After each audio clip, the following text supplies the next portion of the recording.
The child's feet had turned the color of week-old bruises, mottled purple and gray against the white that stretched in every direction. She crawled because walking had stopped being possible 300 yards back, when her legs had simply folded beneath her like paper left too long in rain. The wind cut through her thin dress with a cruelty that felt personal, as if the storm itself had decided she deserved this particular death. 9 years old. That's all the time Eleanor McIntyre had been given to understand that the world was a place where people threw away things they didn't want anymore. Her fingers clawed at frozen earth, pulling her body forward another foot, then another. The bread Mrs. Peaton had shoved into her hands was gone, dropped somewhere in the first mile when her fingers had stopped obeying commands. The cheese had lasted longer until she'd fallen face first into a drift and lost her grip on everything except the need to keep moving. Behind her, the Peaton house had disappeared into the white void. Ahead, nothing but more white, more wind, more cold that had moved past pain into something worse. A numbness that crept up from her toes and fingers, spreading through her body like ink through water. She'd stopped shivering an hour ago. Some distant part of her mind knew that was bad, knew it meant something terrible, but the knowledge floated away before she could grasp it. The locket was gone too. Mr. Peaton had ripped it from her neck, the chain breaking with a snap that she'd felt more than heard. Her only connection to whoever had loved her first, before the world had decided she wasn't worth keeping. The silver pendant with the initials VA scratched into the back. The faded photograph of a woman with dark hair and eyes that seemed to follow Ellie even in stillness.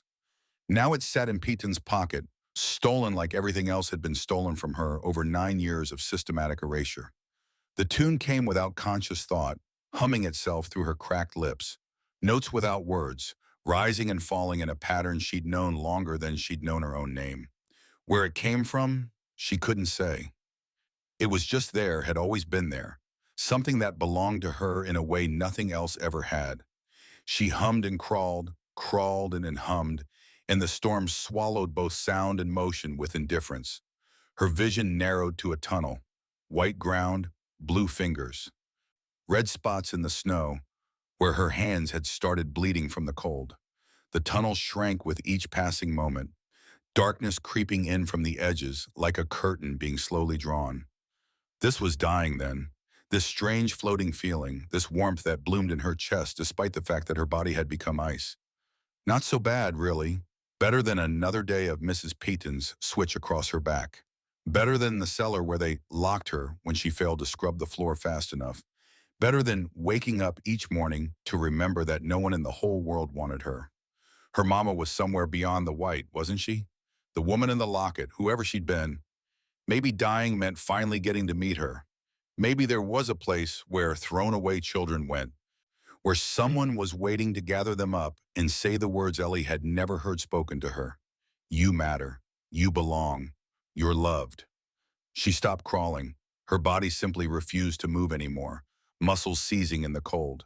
She rolled onto her back, staring up at the white sky, and the humming faded to nothing. Somewhere far away a horse whinnied. The sound didn't register at first, too distant to penetrate the fog that had wrapped around her thoughts. But then it came again, closer, and with it the thunder of hooves against packed snow. Ellie tried to lift her head, couldn't, tried to call out. Her throat produced only a whisper that the wind snatched away before it traveled 6 inches. The hoofbeats stopped. A shadow fell across her, blotting out the white sky. Then a face, weathered and lined, with eyes the color of storm clouds, and a jaw set hard against something that might have been horror. Hands touched her throat, pressing against the artery there. The touch burned like fire against her frozen skin, and Ellie wanted to pull away but couldn't make her body respond. A voice, rough with urgency and something else. Something that sounded almost like fear. No, no, no, no, not again, not this time. More words she couldn't follow, a blur of sound and motion as the shadow man stripped away his coat and wrapped it around her. The warmth of it shocked her system, forced a small gasp from her lips. Then she was being lifted, held against a chest that radiated heat like a furnace, and the world tilted as the man mounted his horse with her cradled in his arms. Stay with me. The words rumbled through his chest into her body. You hear me, girl? You stay with me. Don't you dare quit. The horse lunged forward, and Ellie's last conscious thought before darkness took her was that someone had finally come. After 9 years of no one coming, of being forgotten and discarded and left to freeze, someone had actually stopped. She'd been wrong about dying. It wasn't happening today after all.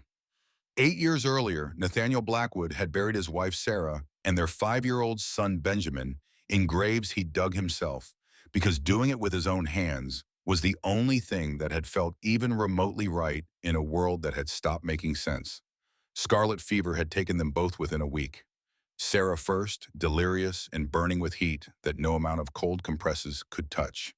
Then Benjamin, small and fragile and calling for his mama, even as the fever consumed him from the inside out. Nate had held his boy through the final night, rocking him and humming the lullaby Sarah used to sing. And when the sun rose, Benjamin was gone, and something in Nate's chest had broken so completely, he'd never figured out how to put it back together. He'd sold the small farm in Missouri, where they'd planned to grow old, packed what little he owned, and headed west to Wyoming territory, to a ranch so remote that going 3 weeks without seeing another human being was standard practice. He hired Rosa Santos as his housekeeper because she was competent and quiet and didn't ask questions about why a man in his mid-30s lived alone in a house with 4 empty bedrooms. For 8 years, he'd existed rather than lived. Worked the ranch because work kept his hands busy and his mind empty. Rode the boundary lines. Mended fences. Kept the cattle from straying into the ravines where they'd break their legs and have to be shot. Every action mechanical, every day identical to the one before. He didn't want to care about anything anymore. Caring meant losing, and he'd already lost everything that mattered. Then his horse Smoke had stopped dead in the middle of a blizzard, refusing to move despite Nate's increasingly frustrated commands. And 9-year-old Eleanor McIntyre had become the crack in the wall Nate had built around the ruins of his heart. Now she lay in the bed in his guest room, her skin still corpse pale, her breathing shallow but steady. Rosa moved around her with practiced efficiency, wrapping heated stones in cloth and tucking them around the girl's body, dripping water mixed with whiskey between lips that barely moved. Her fingers. Rosa's voice carried that particular flatness that meant she was working hard to stay calm. Her toes. We'll know in the morning if we save them. Nate stood in the doorway, still wearing his snow-covered clothes, watching Rosa work. The girl was tiny, all sharp angles and visible ribs beneath the quilt. Her dark red hair had been snarled with ice when he'd carried her inside. Rosa had washed and brushed it until it spread across the pillow like spilled copper. But it was the scars that made Nate's hands curl into fists. When Rosa had stripped away the frozen dress, the girl's back had been a roadmap of old wounds. Switch marks layered over belt marks, layered over more switch marks. Some healed to silver lines, others still pink and raised. Years of systematic beatings, applied with the kind of regularity that Ichua spoke to deliberate cruelty rather than momentary anger. Someone had been hurting this child for a long time. Someone had decided that a girl who couldn't have weighed more than 60 pounds soaking wet deserved to be beaten bloody on a regular basis, and then they'd thrown her out into a blizzard to die. "Who is she?" Rosa asked without looking up from her work. "Where did she come from?" Nate shook his head. He'd found her about a mile from any house he knew of, in the middle of open range, where there was nothing but grass and snow for miles in every direction. The nearest settlement was Cottonwood, 3 miles southwest. Before that, the Peton Trading Post, another 2 miles past that. "Don't know. But someone knows. Someone hurt her and left her to freeze." Rosa crossed herself, lips moving in silent prayer. Then she returned to her work, rubbing the girl's feet with hands that never stopped moving, trying to force blood back into extremities that had been minutes away from permanent damage. Nate should leave. Should go change out of his wet clothes, tend to Smoke, do any of the 100 things that needed doing on a working ranch. Instead, he found himself walking to the bedside, pulling up a chair, and sitting down. The girl's face in rest looked even younger than 9. Her cheekbones stood out too sharply, suggesting long-term hunger, rather than the temporary deprivation of a missed meal or two. Her hands, resting outside the quilt, were calloused and scarred in ways that spoke to hard labor. This wasn't a child who'd been neglected. This was a child who'd been used up and then discarded when she'd stopped being useful. Nate reached out without thinking, taking one of her small hands in his. The skin was cold still, but warming gradually. Her fingers curled around his in an instinctive grip, holding on even in unconsciousness. He thought about Benjamin, about the last time he'd held his son's hand, feeling the fever burn through the boy's small body, about the promises he'd made that he couldn't keep, the prayers he'd offered that went unanswered, about the hole that had opened in his life that night and never closed. This girl wasn't Benjamin, wasn't even a replacement for Benjamin, but she was someone's daughter, and she'd nearly died alone in the snow, and Nate had found her. That had to mean something. Had to. "You're going to be all right," he heard himself saying, the words rough and unpracticed. "You hear me? You're safe now. Whatever happened, whoever hurt you, they're not getting near you again." The girl didn't respond, didn't move, but her grip on his hand tightened slightly, and Nate settled back in the chair to wait for her to wake up. 3 years ago, a farmer named Hiram Poole had sold Eleanor McIntyre to Cornelius and Martha Peaton for $20 cash. Hiram had raised Ellie from infancy, if raised was the right word for keeping a child fed and clothed with the bare minimum of effort required to prevent her death. He'd never been warm, never been affectionate, but he'd never beaten her either. And in Ellie's experience, that counted for something. When she was 6, Hiram's crop had failed for the second year running. He'd sat her down at the kitchen table and explained, in the same tone he might use to discuss selling a horse that had gone lame, that he couldn't afford to keep her anymore. "Fellow over at the trading post needs help. Says his wife wants a girl around the house. They'll feed you, give you a place to sleep. Better than what I can offer now." Ellie had nodded because nodding was what you did when adults told you things. She'd packed her few possessions in a cloth bag. The locket, which Hiram said had been around her neck when someone left her on his doorstep as an infant. One spare dress. A wooden horse Hiram had carved for her 3rd birthday, the only present she'd ever received. The Petons had looked respectable enough. Cornelius was thick-waisted and red-faced, with the jovial manner of a man who enjoyed his own jokes. Martha was thin and sharp-featured, her mouth pressed into a line that suggested perpetual disapproval. They'd smiled at Hiram, counted out $20 in coins, told him they'd treat Ellie well. The smiles had lasted exactly as long as it took Hiram's wagon to disappear down the road. Then Martha's hand had cracked across Ellie's face hard enough to knock her to the ground, and the woman's voice had turned cold as February ice. "You'll work for your keep here, girl. No free rides, no charity. You eat what we give you, sleep where we tell you, and do every task assigned without complaint. Step out of line, you'll learn what real discipline looks like." Ellie had learned. Over 3 years, she'd learned exactly what real discipline looked like. It looked like being locked in the cellar for a day when she broke a plate while washing dishes. The darkness, absolute. The cold seeping through the dirt floor into her bones. It looked like the switch Martha kept by the kitchen door, applied to Ellie's back and legs whenever the woman decided the floors weren't clean enough, or the water hadn't been hauled fast enough, or Ellie had committed the sin of looking tired. It looked like meals withheld for infractions, real and imagined. Going to bed hungry more nights than not, eating in silence while the Petons consumed enough food for 6 people, forbidden from taking seconds even when there were leftovers that would spoil by morning. It looked like sleeping in a closet barely big enough to fit her cot, waking before dawn to start the fire and haul water, working until her hands bled and her back screamed, then lying awake on the thin mattress listening to the Petons laugh in the next room over some joke she wasn't allowed to hear. 3 years, 1,095 days. Ellie had counted each one, scratching a mark into the wall beside her cot with a nail she'd found in the yard. A calendar of endurance, each mark representing 24 hours survived. The only thing that had kept her going was the locket. Every night before she fell asleep, she'd open it and stare at the woman in the photograph. Dark hair, sad eyes, a face that held the answer to the only question that really mattered. Who am I? And did anyone ever love me? The initials VA didn't mean anything to Ellie. She'd invented stories about them anyway. Victoria Anderson, a lady who'd fallen on hard times and had to give up her baby. Violet Adams, a woman who'd died in childbirth and whose family had left Ellie on Hiram's doorstep because they couldn't bear to raise an orphan. Virginia Ashworth, a name Ellie had heard once in passing and liked the sound of.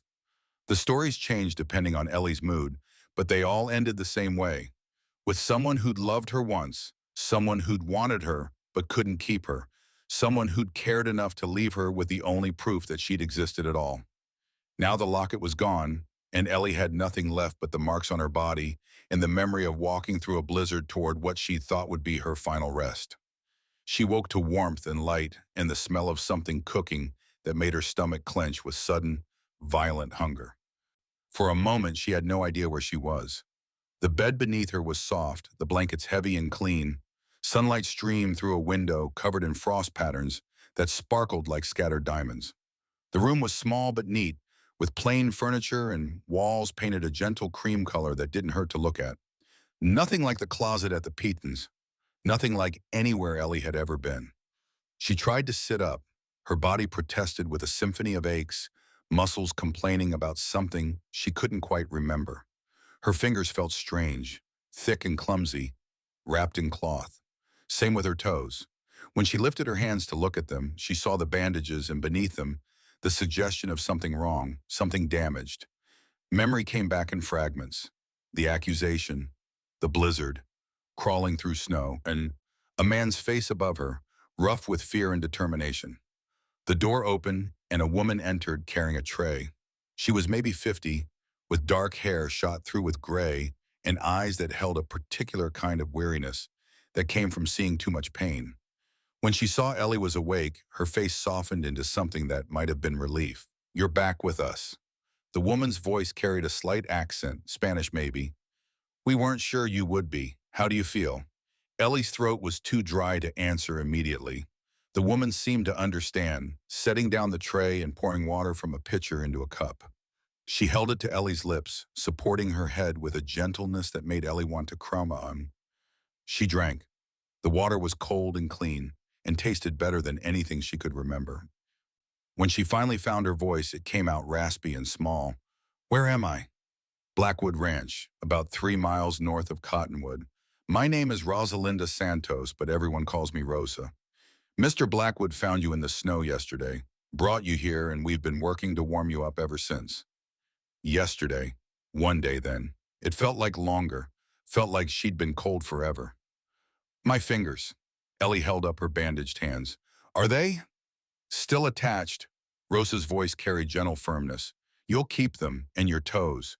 But it was close. Another 10 minutes in that storm, and we'd be having a different conversation. Ellie looked at her hands, trying to process that. She'd almost lost her fingers. The realization sat strange and distant in her mind, like something happening to someone else. "Weinhoing." The question came out before she could stop it. Why did he stop? Why did he bring me here? Rose's expression shifted into something complicated. Sadness and understanding and something else Ellie couldn't name. Because that's what good people do when they find a child dying in the snow. They stop. They help. Rosa paused, studying Ellie's face. "You sound like that surprises you." It did surprise her. In Ellie's experience, people didn't stop, didn't help. They looked the other way, or they didn't look at all. And children like her learned early that survival meant depending on no one but yourself. "What's your name, Nina?" Eleanor McIntyre. But everyone calls me Ellie." "Well, Ellie, you're safe here. Mr. Blackwood has already said you'll stay as long as you need to recover. There's soup on the tray when you're ready to eat. Start slow. Your stomach's been empty too long to handle much at once." Rosa turned to leave, but Ellie's voice stopped her. "The man, Mr. Blackwood, is he—" She struggled to find the right words. "Is he angry?" "Angry?" Rosa turned back, frowning. "Why would he be angry?" "Because adults were always angry. Because bringing a stranger into your house meant trouble and expense and complications. Because Ellie had learned over 3 years with the Petons that her very existence was an inconvenience people resented. She didn't say any of that, just shrugged, the motion sending fresh aches through her shoulders. Rosa crossed back to the bed and sat on the edge, careful not to jostle Ellie. When she spoke, her voice was gentle but firm. "Listen to me carefully, Nina. Whatever you've been through, whatever people have taught you about how the world works, you need to understand something right now. Mr. Blackwood saved your life. He carried you through a blizzard to get you here. He sat beside your bed all night making sure you kept breathing. That's not anger. That's care. The words hit Ellie like a physical force. She'd heard Rosa say them, but they didn't make sense, didn't fit with anything she knew about how people treated girls like her. Now eat. Rosa stood, smoothing her skirt. I'll be back to check on you in an hour. If you need anything before then, you call out. I'll hear you. She left, and Ellie was alone with the soup and the sunlight and the strange, unsettling feeling that something fundamental had shifted in her world. Nate didn't come to check on her immediately. Rosa said he was out checking the boundary lines, a task that took most of the day. Ellie spent the time drifting in and out of sleep, eating small amounts when Rosa brought food, and trying to make sense of where she'd landed. The room they'd put her in was nicer than anywhere she'd slept in her whole life. The bed was clean, the walls weren't moldy. When she needed to use the chamber pot, Rosa helped her without complaint or comment, treating the task as matter of fact rather than shameful. It was all deeply confusing. By evening, Ellie felt strong enough to sit up properly.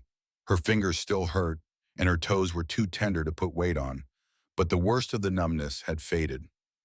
Rosa had unwrapped the bandages to check for damage, and Ellie had been relieved to see all 10 fingers still attached, in the same color as the rest of her hand rather than the purple-black that would have meant frostbite had won.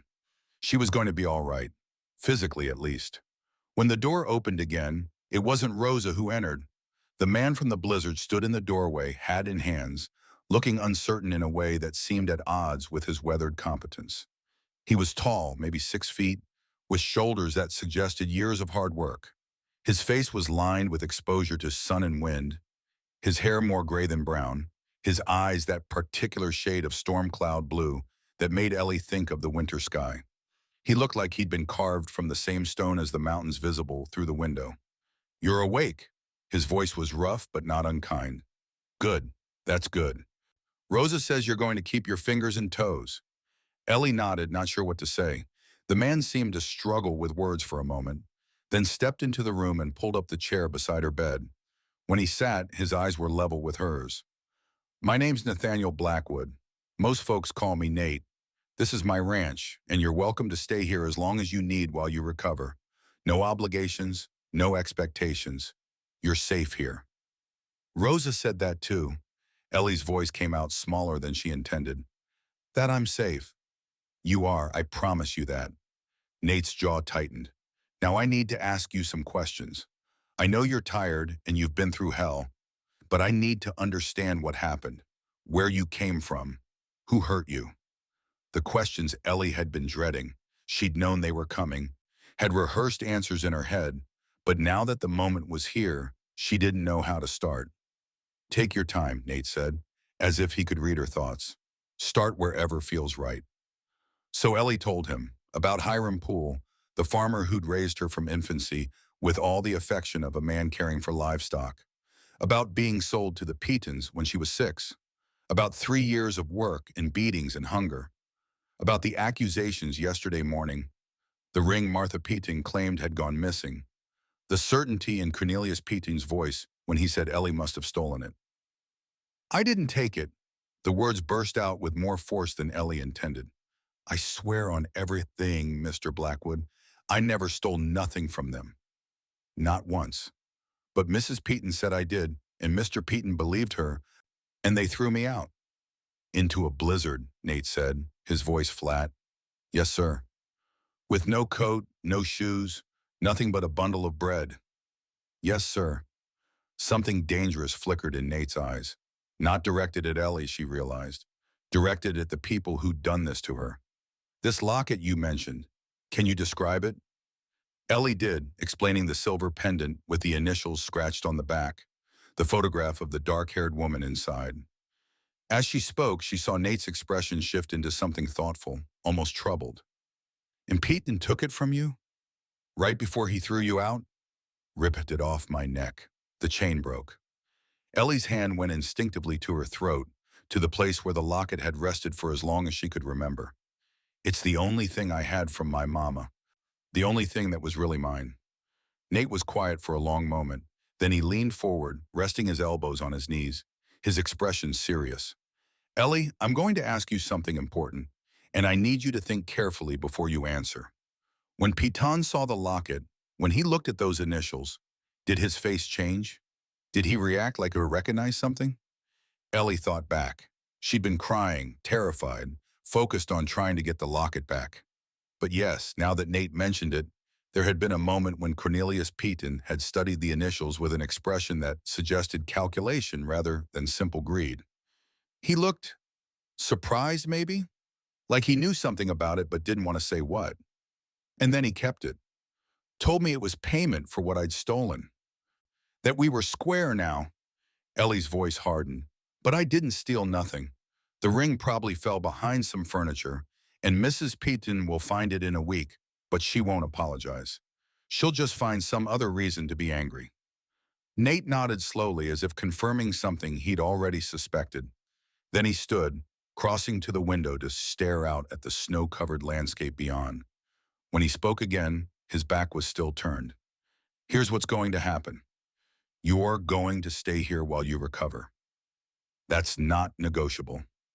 Rosa will take care of you, make sure you're eating properly and getting your strength back.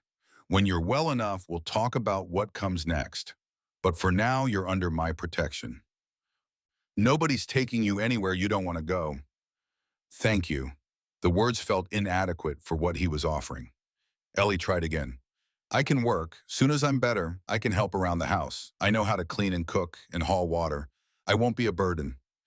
Nate turned back, and there was something in his expression that Ellie couldn't quite read. Sadness, maybe, or recognition. You're 9 years old. You're not a burden. You're a child who deserves to be a child instead of a servant. He paused. When's the last time you played, Ellie? When's the last time you did something just because it was fun? The question was so unexpected that Ellie couldn't answer at first. When had she last played?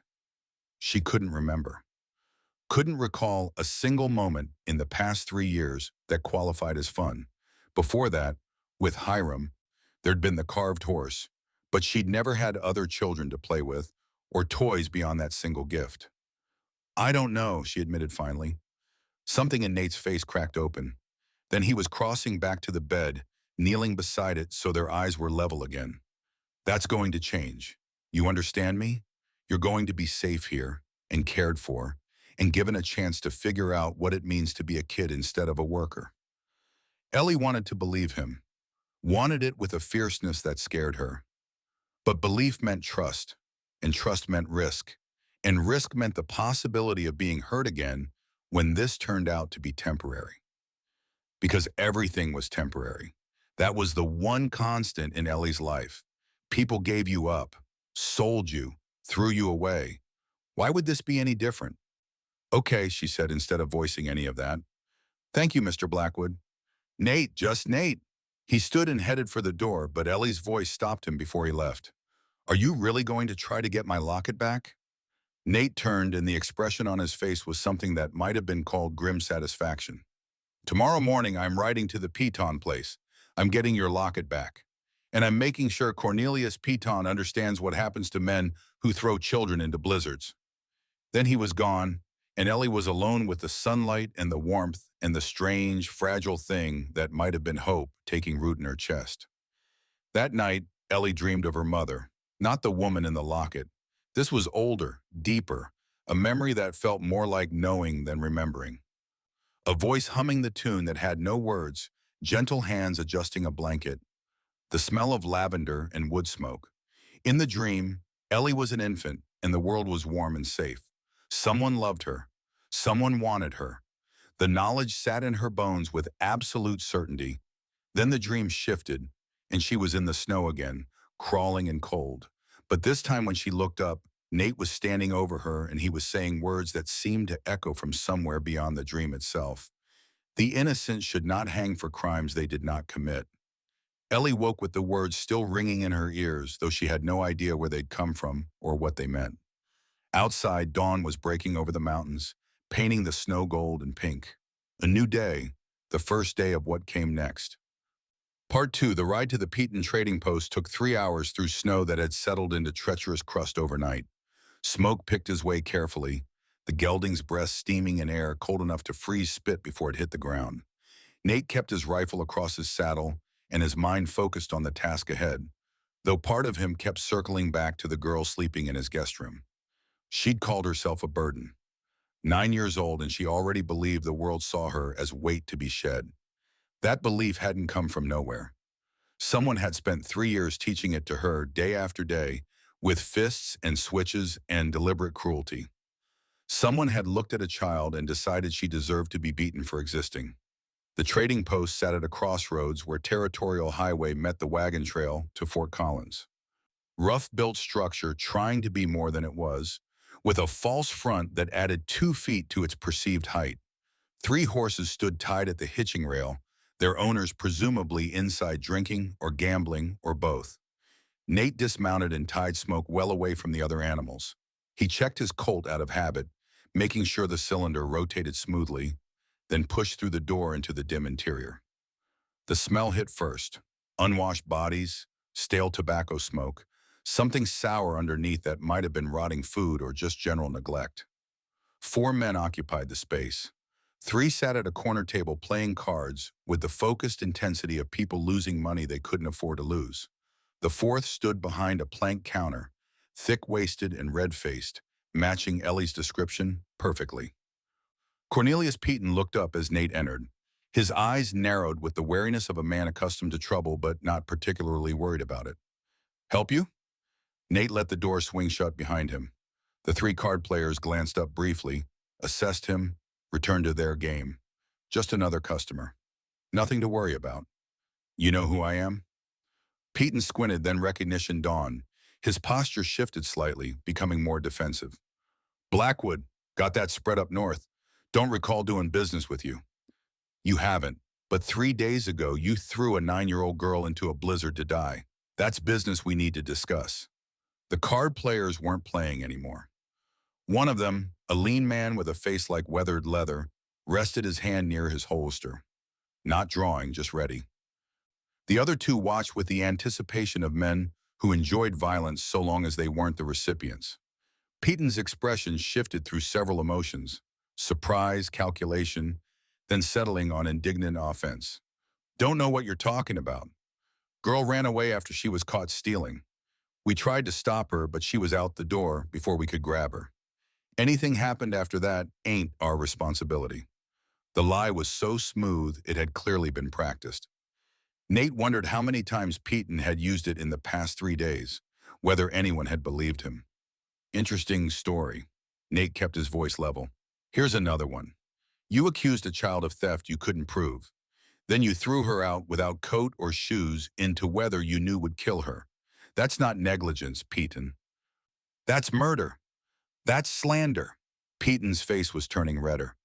"Girl's a lying thief, and if you're harboring her, you're a fool. Probably stole from you already." Nate took 3 steps forward. The lean card player tensed, but Nate's attention stayed fixed on Peaton. "The girl had a locket, silver with initials scratched on the back. VA. You took it from her right before you threw her out. I want it back." Something flickered in Peaton's eyes. Fear, maybe, or recognition. His hand drifted below the counter, where he probably kept a shotgun or pistol. "Don't have it. Girl made that up like she made up everything else. Empty your pockets. Get the hell out of my establishment. Empty them now or I'll do it for you after I break your nose." The lean card player stood, hand hovering over his weapon. Nate's eyes flicked to him without moving his head. "This is between me and Patan. Stay out of it unless you want to be part of it." The man hesitated. Behind him, his companions were carefully sliding their chairs back, creating distance. Smart. They'd assessed the situation and decided Nate wasn't someone to cross for $20 and whatever loyalty Peaton might have bought over the years. The lean man sat back down. Nate returned his attention to Peaton, who'd taken advantage of the distraction to pull a short-barreled pistol from beneath the counter. He held it with the confidence of a man who'd never actually had to shoot anyone, but believed the threat alone would be sufficient. "I said get out." Nate moved.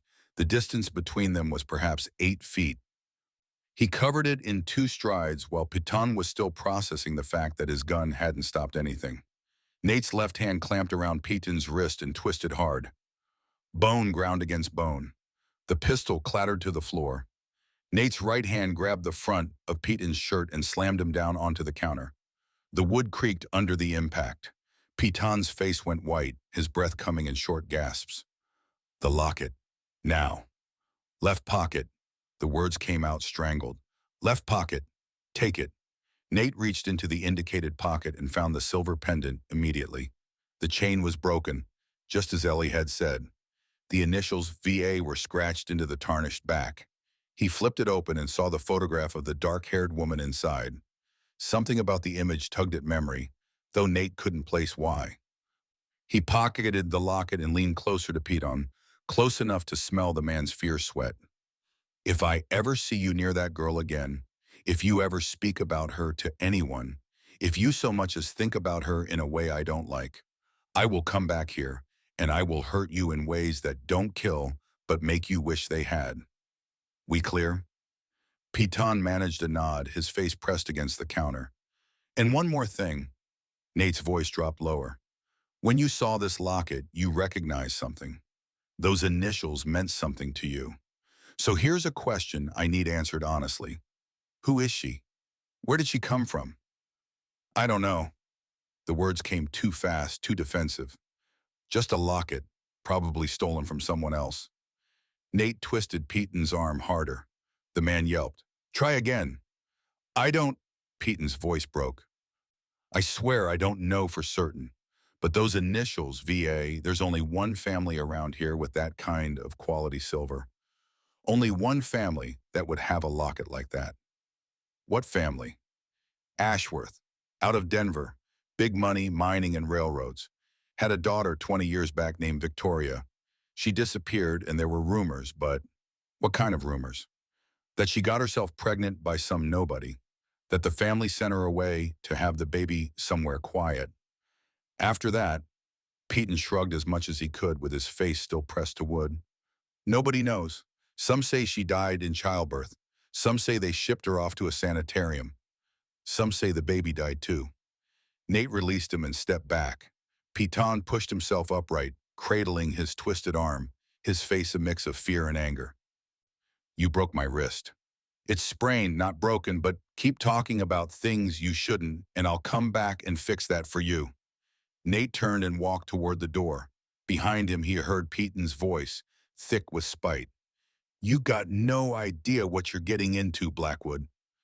That girl's trouble. Bad blood. The Ashworths threw her away for a reason. Nate stopped at the door and looked back.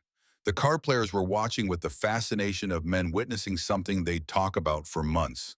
Peyton stood behind his counter, still cradling his arm. The only bad blood here is yours. You tried to kill a child. That's something you're going to have to live with. Then he was outside, mounting smoke, and heading back toward the ranch with the locket in his pocket and a name echoing in his head. Victoria Ashworth.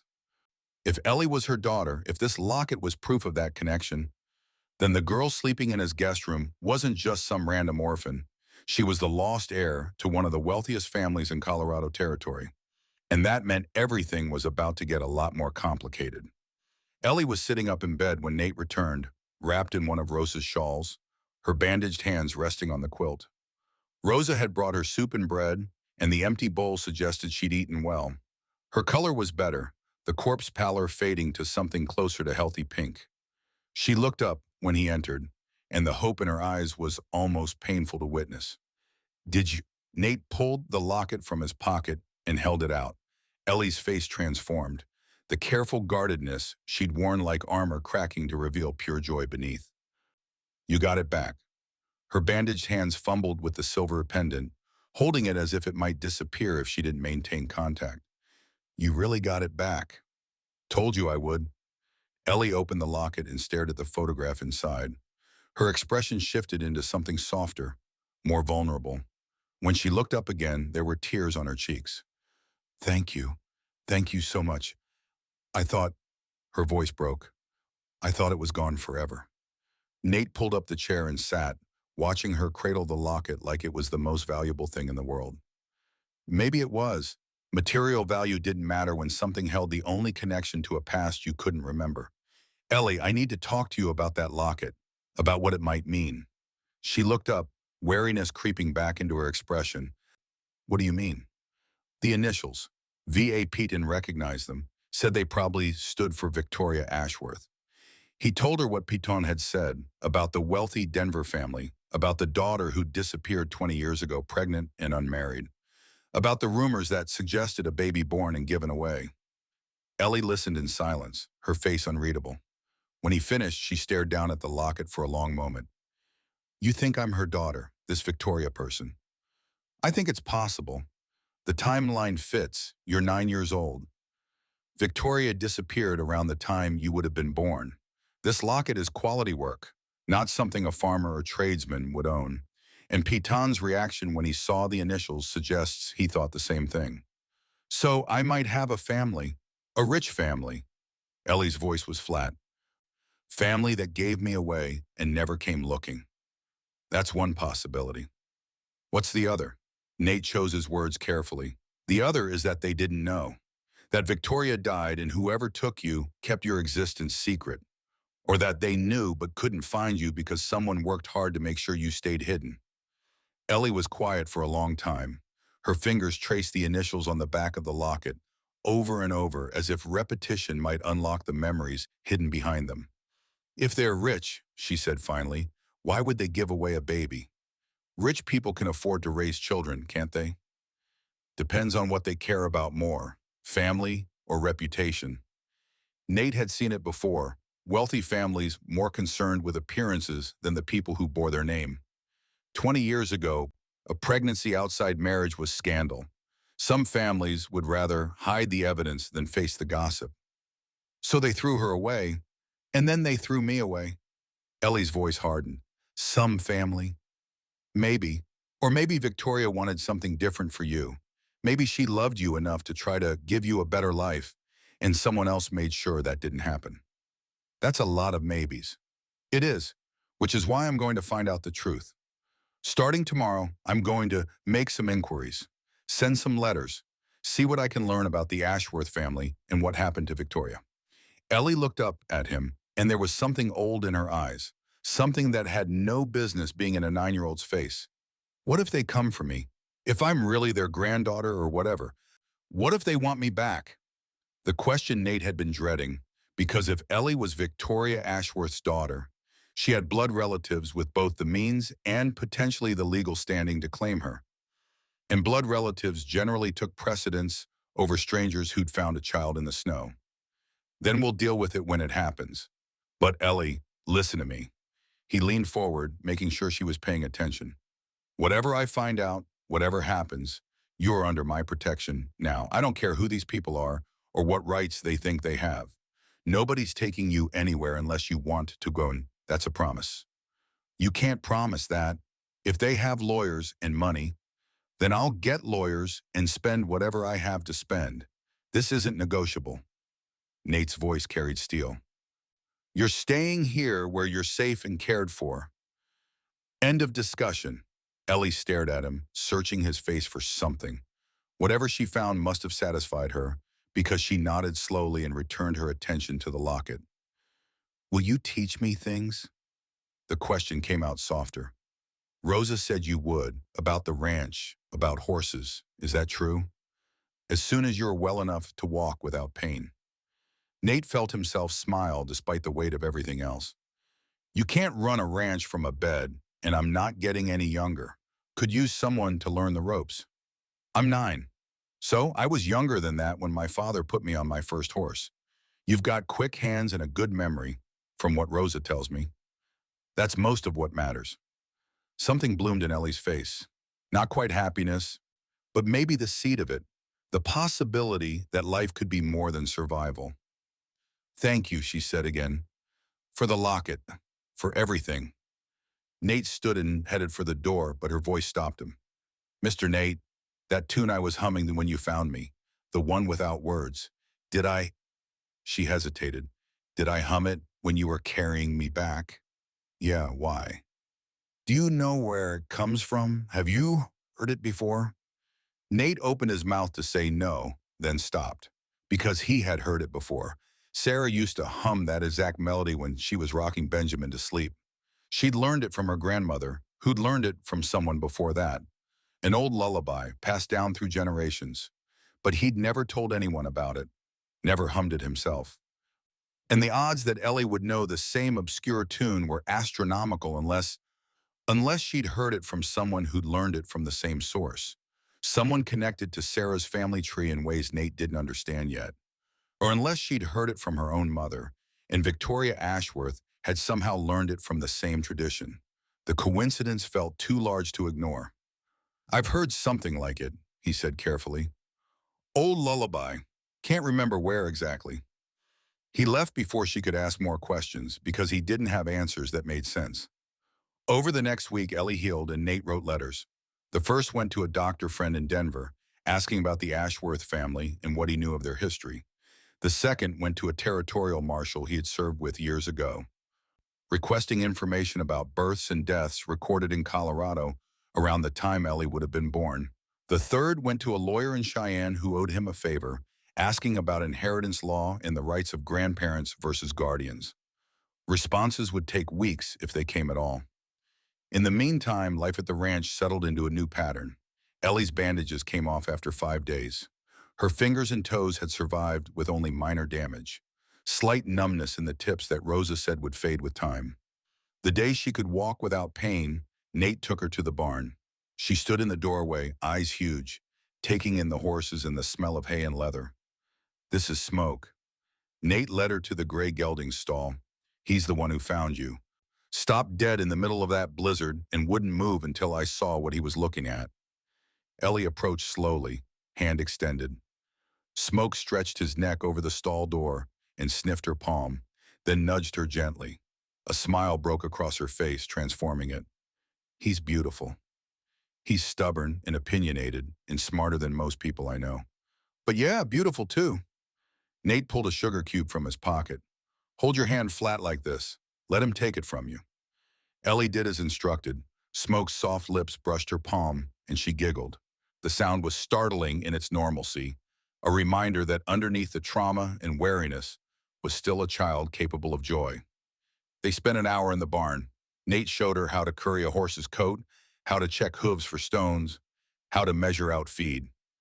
Ellie absorbed everything with focused intensity, asking questions that showed she was actually listening rather than just going through motions. When they finished, her face was flushed with exercise and accomplishment rather than cold or fear. "Can I come back tomorrow?" The question carried hope barely restrained. "Every day if you want. There's always work to do, and you're a natural." "Really?" "Really, you've got gentle hands. Animals can tell when someone's genuine." Over the following days, Ellie blossomed in small increments. Her appetite improved. She started gaining weight, her too sharp edges softening. The shadows under her eyes faded. She began speaking more freely, asking questions about the ranch, about Nate's past, about Rosa's cooking techniques. Rosa treated her with the practical affection of a woman who'd raised children before. She taught Ellie to make tortillas, letting her hands learn the rhythm of patting dough into thin circles. She showed her how to mend clothes properly so the stitches didn't pull. She braided Ellie's hair in the mornings and told her stories about growing up in Mexico before her family had moved north. For the first time in her life, Ellie was part of something that felt like family. And then Miss Harriet Price arrived. The woman rode up on a Tuesday morning, 3 weeks after Nate had found Ellie in the snow. She was accompanied by two rough-looking men who had the bearing of hired muscle rather than legitimate lawmen. The woman herself was perhaps 50, iron gray hair pulled back severe enough to lift her eyebrows, wearing a black dress that suggested either perpetual mourning or simple preference for somber colors.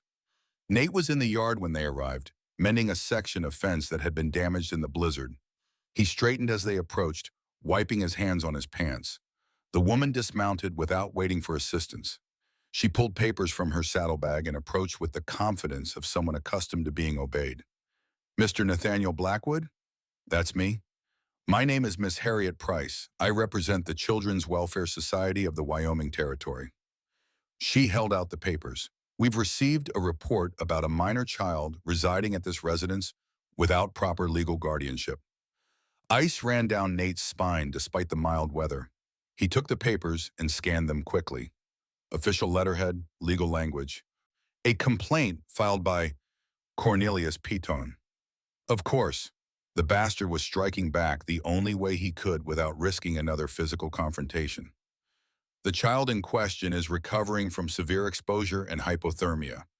I found her nearly dead in a blizzard and brought her here to save her life. That's not illegal. No, but keeping a child who belongs to someone else without informing the proper authorities is. Miss Price's voice carried the particular coldness of bureaucracy. Mr. Peaton has filed a claim stating the girl ran away from his household after committing theft. He's demanding her return. He's lying. Nate kept his voice level through force of will. He threw her out into a blizzard to die. She nearly did die. I have the doctor's report documenting her injuries. So you say, but Mr. Peaton tells a different story. And without independent witnesses, it becomes a matter of who the law chooses to believe. The law should choose to believe the child who was beaten for 3 years. Something flickered in Miss Price's expression. Not quite sympathy, but perhaps acknowledgement that she'd heard versions of this story before. I need to see the girl, interview her, assess her living conditions. Every instinct Nate had screamed at him to refuse to send this woman away, to protect Ellie from whatever new trauma this represented.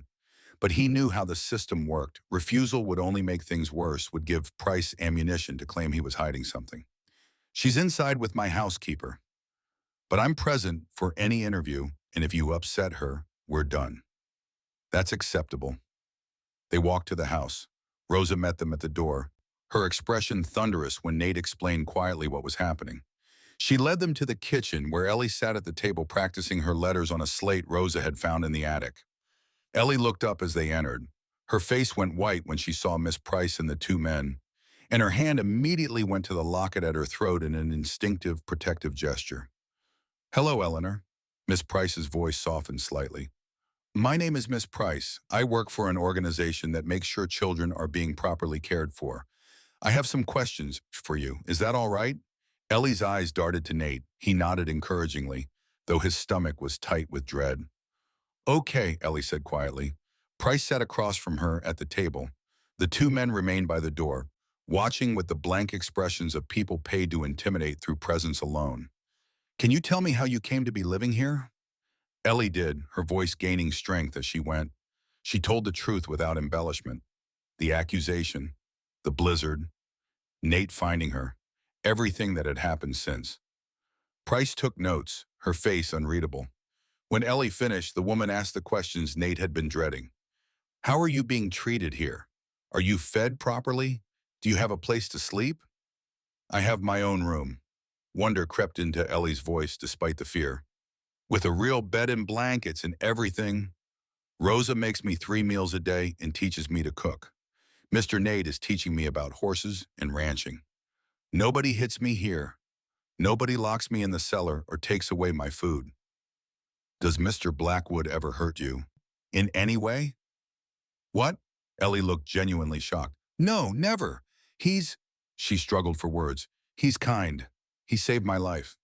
Price studied her for a long moment and then closed her notebook. I need to speak with Mr. Blackwood privately. Would you excuse us? Rosa stood immediately. Come, Nina, let's check on the bread.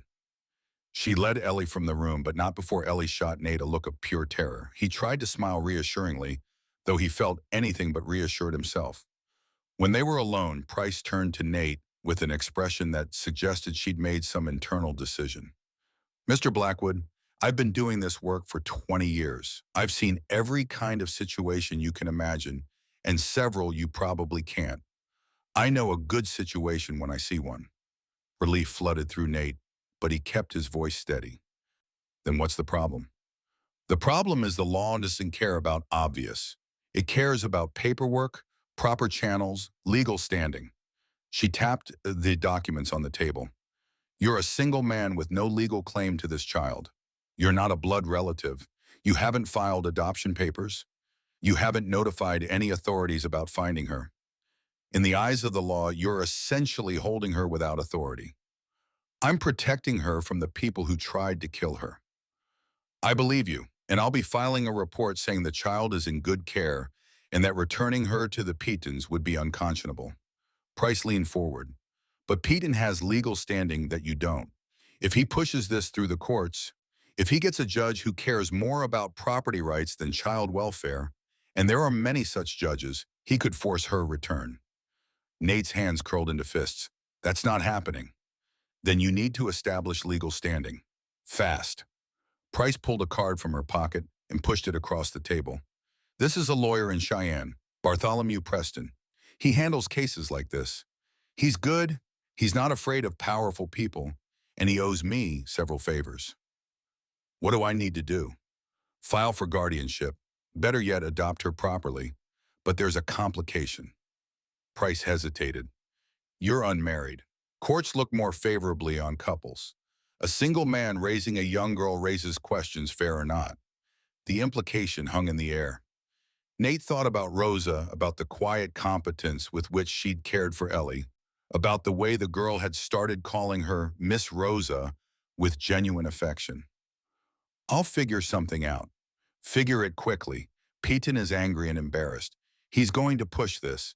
And if someone with a legal claim comes forward, blood relatives, documented prior guardians, anyone with papers that trump yours, you'll lose. She stood and gathered her documents. At the door, she paused. For what it's worth, Mr. Blackwood, I hope you win this. That little girl deserves a home with people who care about her. But hope doesn't hold up in court. Get Preston. File papers. Make this legal before someone makes it impossible.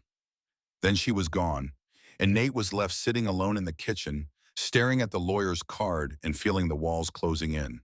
He found Rosa in the pantry, Ellie beside her sorting dried beans like it was the most important task in the world. The girl's hands were shaking. Is she taking me away? Ellie's voice was barely audible. Am I going back to the Petons? No. Nate made the word a promise. Miss Price says you're staying here, but we need to make it official, legal, so nobody can challenge it. Rosa looked up from the beans, understanding dawning in her eyes. She'd heard enough through the door to know what Price had suggested. Senor Nate, may I speak with you? Alone? They stepped out onto the back porch, leaving Ellie with instructions to finish sorting and then help herself to cookies Rosa had baked that morning. The afternoon sun was warm on Nate's face, but he felt cold inside. Rosa stood beside him, arms crossed, her expression thoughtful. That woman was right.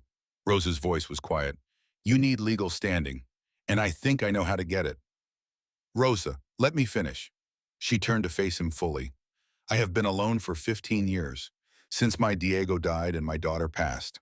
I have worked for you for 8 years, and in that time I have watched you grieve and heal and become something close to human again. And now this child has come into both our lives, and where are you going with this? Marry me. The words hung in the air between them. Nate stared at Rosa, certain he had misheard. What?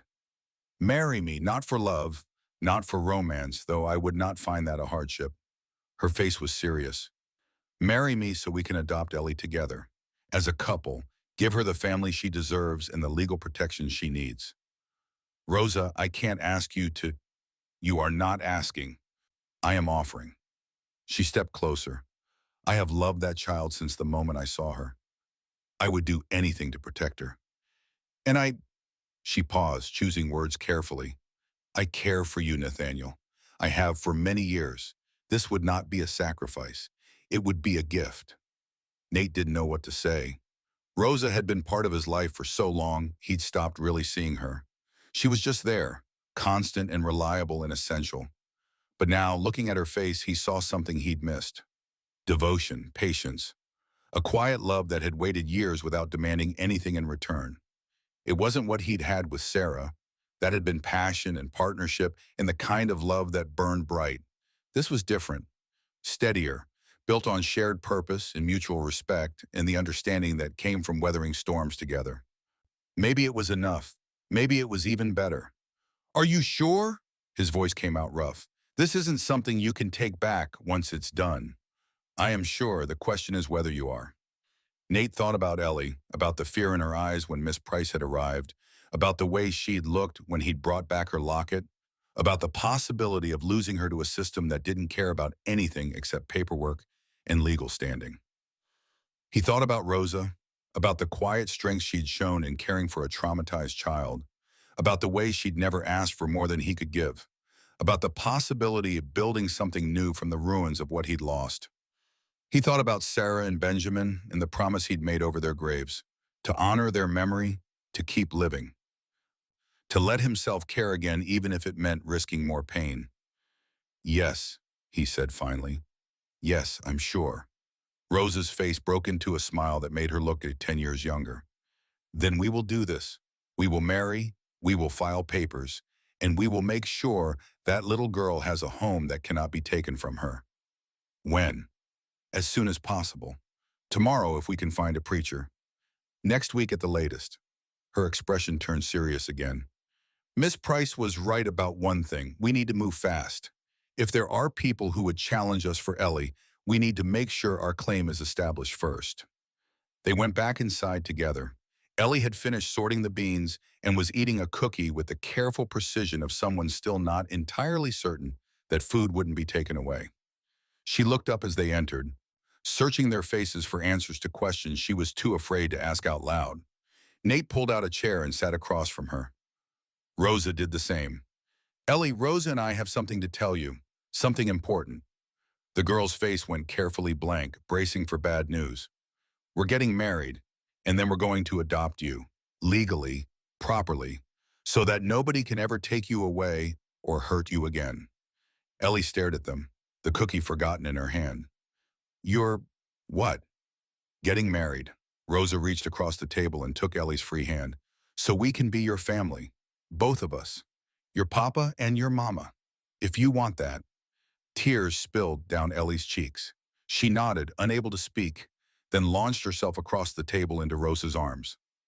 Rosa caught her and held her close, murmuring words in Spanish that Nate didn't understand, but that made Ellie cry harder. Over the girl's head, Rosa's eyes met Nate's. In them, he saw everything they weren't saying out loud. The fear that this might not be enough. The determination to make it enough anyway. The fierce protectiveness that united them in common purpose. They were going to fight for this child, whatever it took, whoever came, and God help anyone who tried to stand in their way. Part 3, the circuit preacher was a thin man named Josiah Webb, who looked like he subsisted entirely on scripture and black coffee. He arrived 4 days after Rosa's proposal, riding a mule that seemed as perpetually exhausted as its owner. Nate had sent word through the territorial telegraph office, and Webb had come because he owed Nate a favor from years back involving a broken wagon wheel and a pack of wolves. They held the ceremony in the main room of the ranch house. No guests, no decorations, just the 4 of them. Nate, Rosa, Ellie, and Hector Valdez, the ranch foreman who'd been summoned to serve as witness. Hector stood by the fireplace looking uncomfortable in his Sunday clothes, hat in hands, his weathered face carefully neutral. Rosa wore a borrowed dress, pale blue with lace at the collar. She'd washed her hair until it shone, braided it with small white flowers Ellie had picked from the greenhouse that morning. She looked different, softer, younger. Nate wore the only suit he owned, dark wool that smelled of mothballs and memories. The last time he'd worn it had been to bury Sarah and Benjamin. Putting it on felt like crossing a threshold he couldn't uncross. Ellie stood between them, holding both their hands, her face radiant with something that looked almost like hope. Webb opened his worn Bible and began the ceremony with the clipped efficiency of a man who'd done this hundreds of times in makeshift chapels across the frontier. Dearly beloved, we are gathered here in the sight of God and these witnesses to join this man and this woman in holy matrimony. The words washed over Nate. He heard them without quite processing their meaning. His mind kept circling back to the conversation he had had with Rosa the night before, sitting on the back porch under stars, so thick they looked like spilled salt. You don't have to love me, she'd said quietly. Not the way you loved Sarah. I understand that what we're doing is for Ellie first, for us second. That's enough. It's not fair to you. Life hasn't been fair to any of us, Nathaniel. Fair is a luxury. This is practical, and it is right, and that is more than most people get. Now she stood beside him reciting vows, and Nate found himself meaning them despite the circumstances. To honor, to cherish, to stand together through whatever came. These weren't empty words. They were a promise he intended to keep. Do you, Nathaniel James Blackwood, take this woman to be your lawfully wedded wife? I do. And do you, Rosalinda Elena Santos, take this man to be your lawfully wedded husband? I do. Then by the power vested in me by the Wyoming Territory and Almighty God, I pronounce you husband and wife. You may kiss your bride. Nate turned to Rosa. She looked up at him with dark eyes that held understanding and affection and the quiet strength that had carried her through 15 years of widowhood. He kissed her gently, briefly, sealing the promise they'd made. When they pulled apart, Ellie was crying. Happy tears this time, streaming down her face unchecked. Does this mean I can call you Mama now? Her voice shook. For real?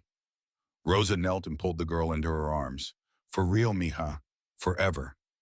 Hector cleared his throat, embarrassed by the display of emotion. Webb closed his Bible with a definitive snap and held out the marriage certificate for signatures. Nate signed, then Rosa, then Hector as witness, the ink drying to permanence that felt both terrifying and right. They were married. Against all logic and reason, against the warnings of his grieving heart that said caring meant losing, Nate had just bound himself to another woman and promised to build a family with a child he'd known for less than a month. Webb declined the offer to stay for dinner, citing another ceremony in Laramie that couldn't wait. He rode off on his exhausted mule, and the four of them, Nate, Rosa, Ellie, and Hector, sat down to the meal Rosa had prepared. Roasted chicken, potatoes, fresh bread, apple pie, a feast by frontier standards. Ellie ate with the careful joy of someone still getting used to abundance.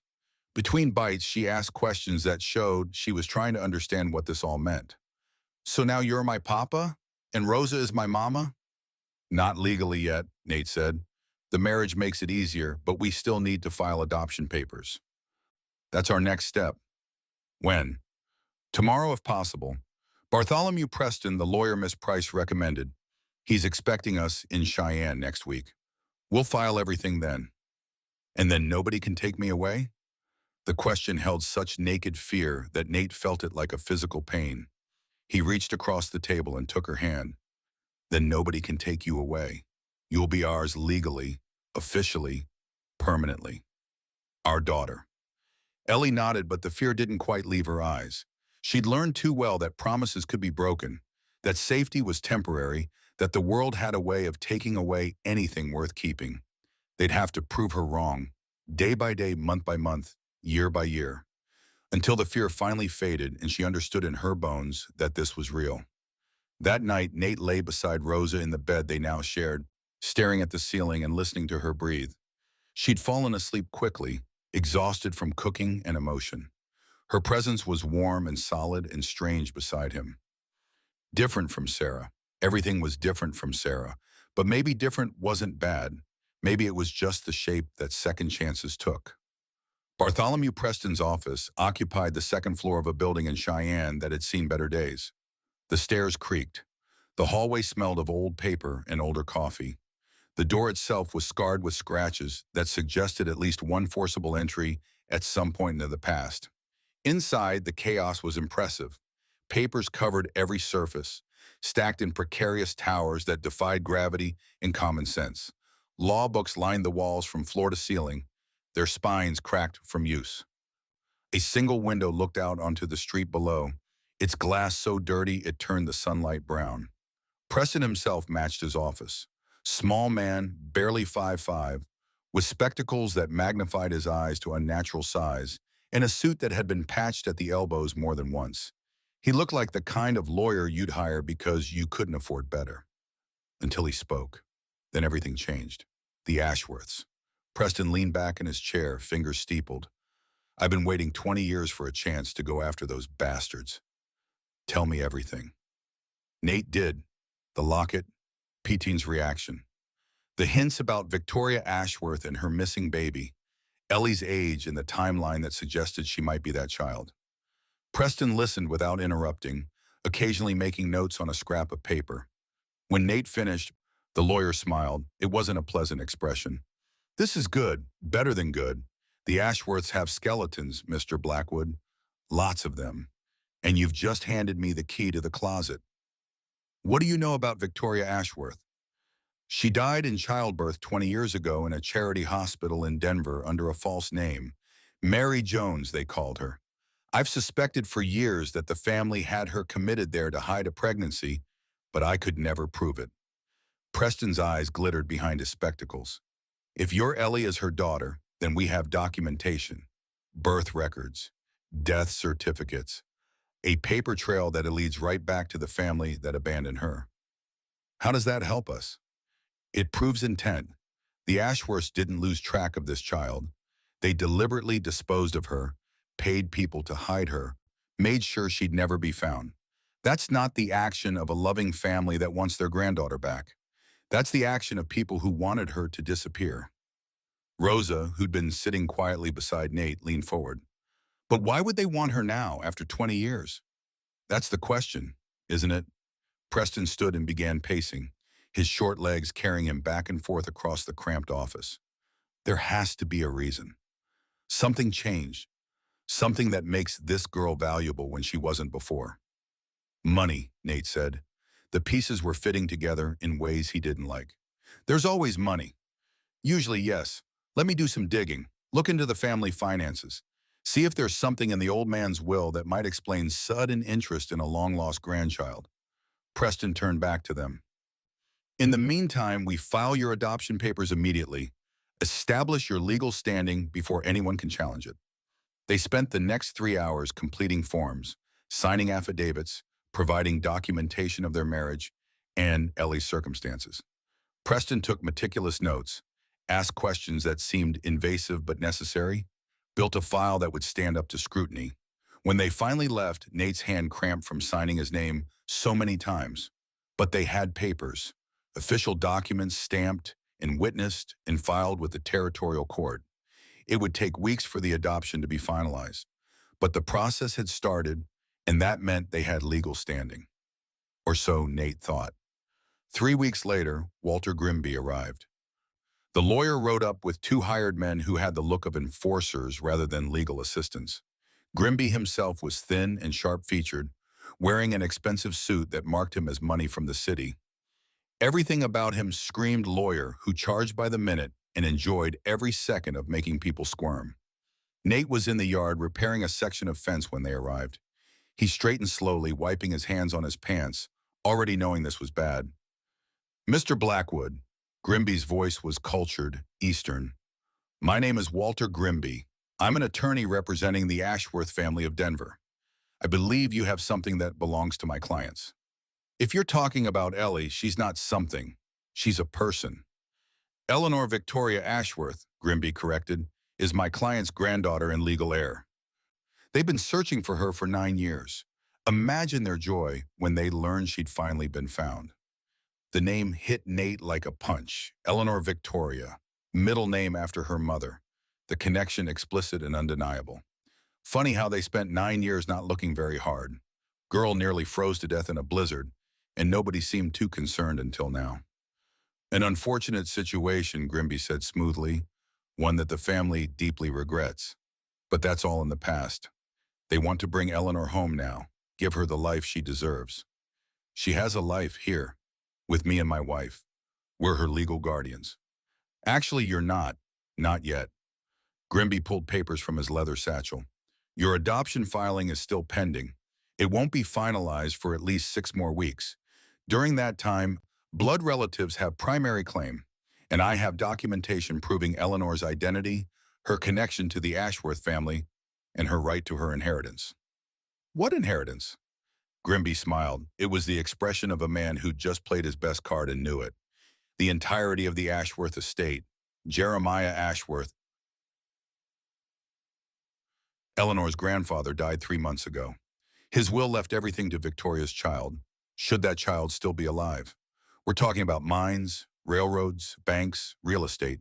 Millions of dollars, Mr. Blackwood. Maybe tens of millions. The world tilted slightly. Nate had known the Ashworths were wealthy, but this was beyond anything he'd imagined. This wasn't just money. This was generational wealth, the kind of fortune that bought judges and politicians and anyone else who stood in the way. If the old man wanted her to have everything, why'd he pay to hide her in the first place? Family dynamics are complicated. What matters is that Eleanor has relatives who want her back. Relatives with both the means and the legal standing to claim her. You mean relatives who want her money? I mean relatives who want to right an old wrong. Grimby's smile never wavered. Mr. Randolph and Mr. Marcus Ashworth, Eleanor's uncles, are prepared to provide her with every advantage. The finest schools, the best society, opportunities beyond anything a frontier ranch could offer. They're prepared to control her fortune until she comes of age, Nate shot back. If she ever comes of age, lot can happen to a child in 12 years. Accidents, illnesses, convenient tragedies that leave the money in the hands of relatives who'd benefit from her death. The smile finally cracked. Grimby's expression hardened.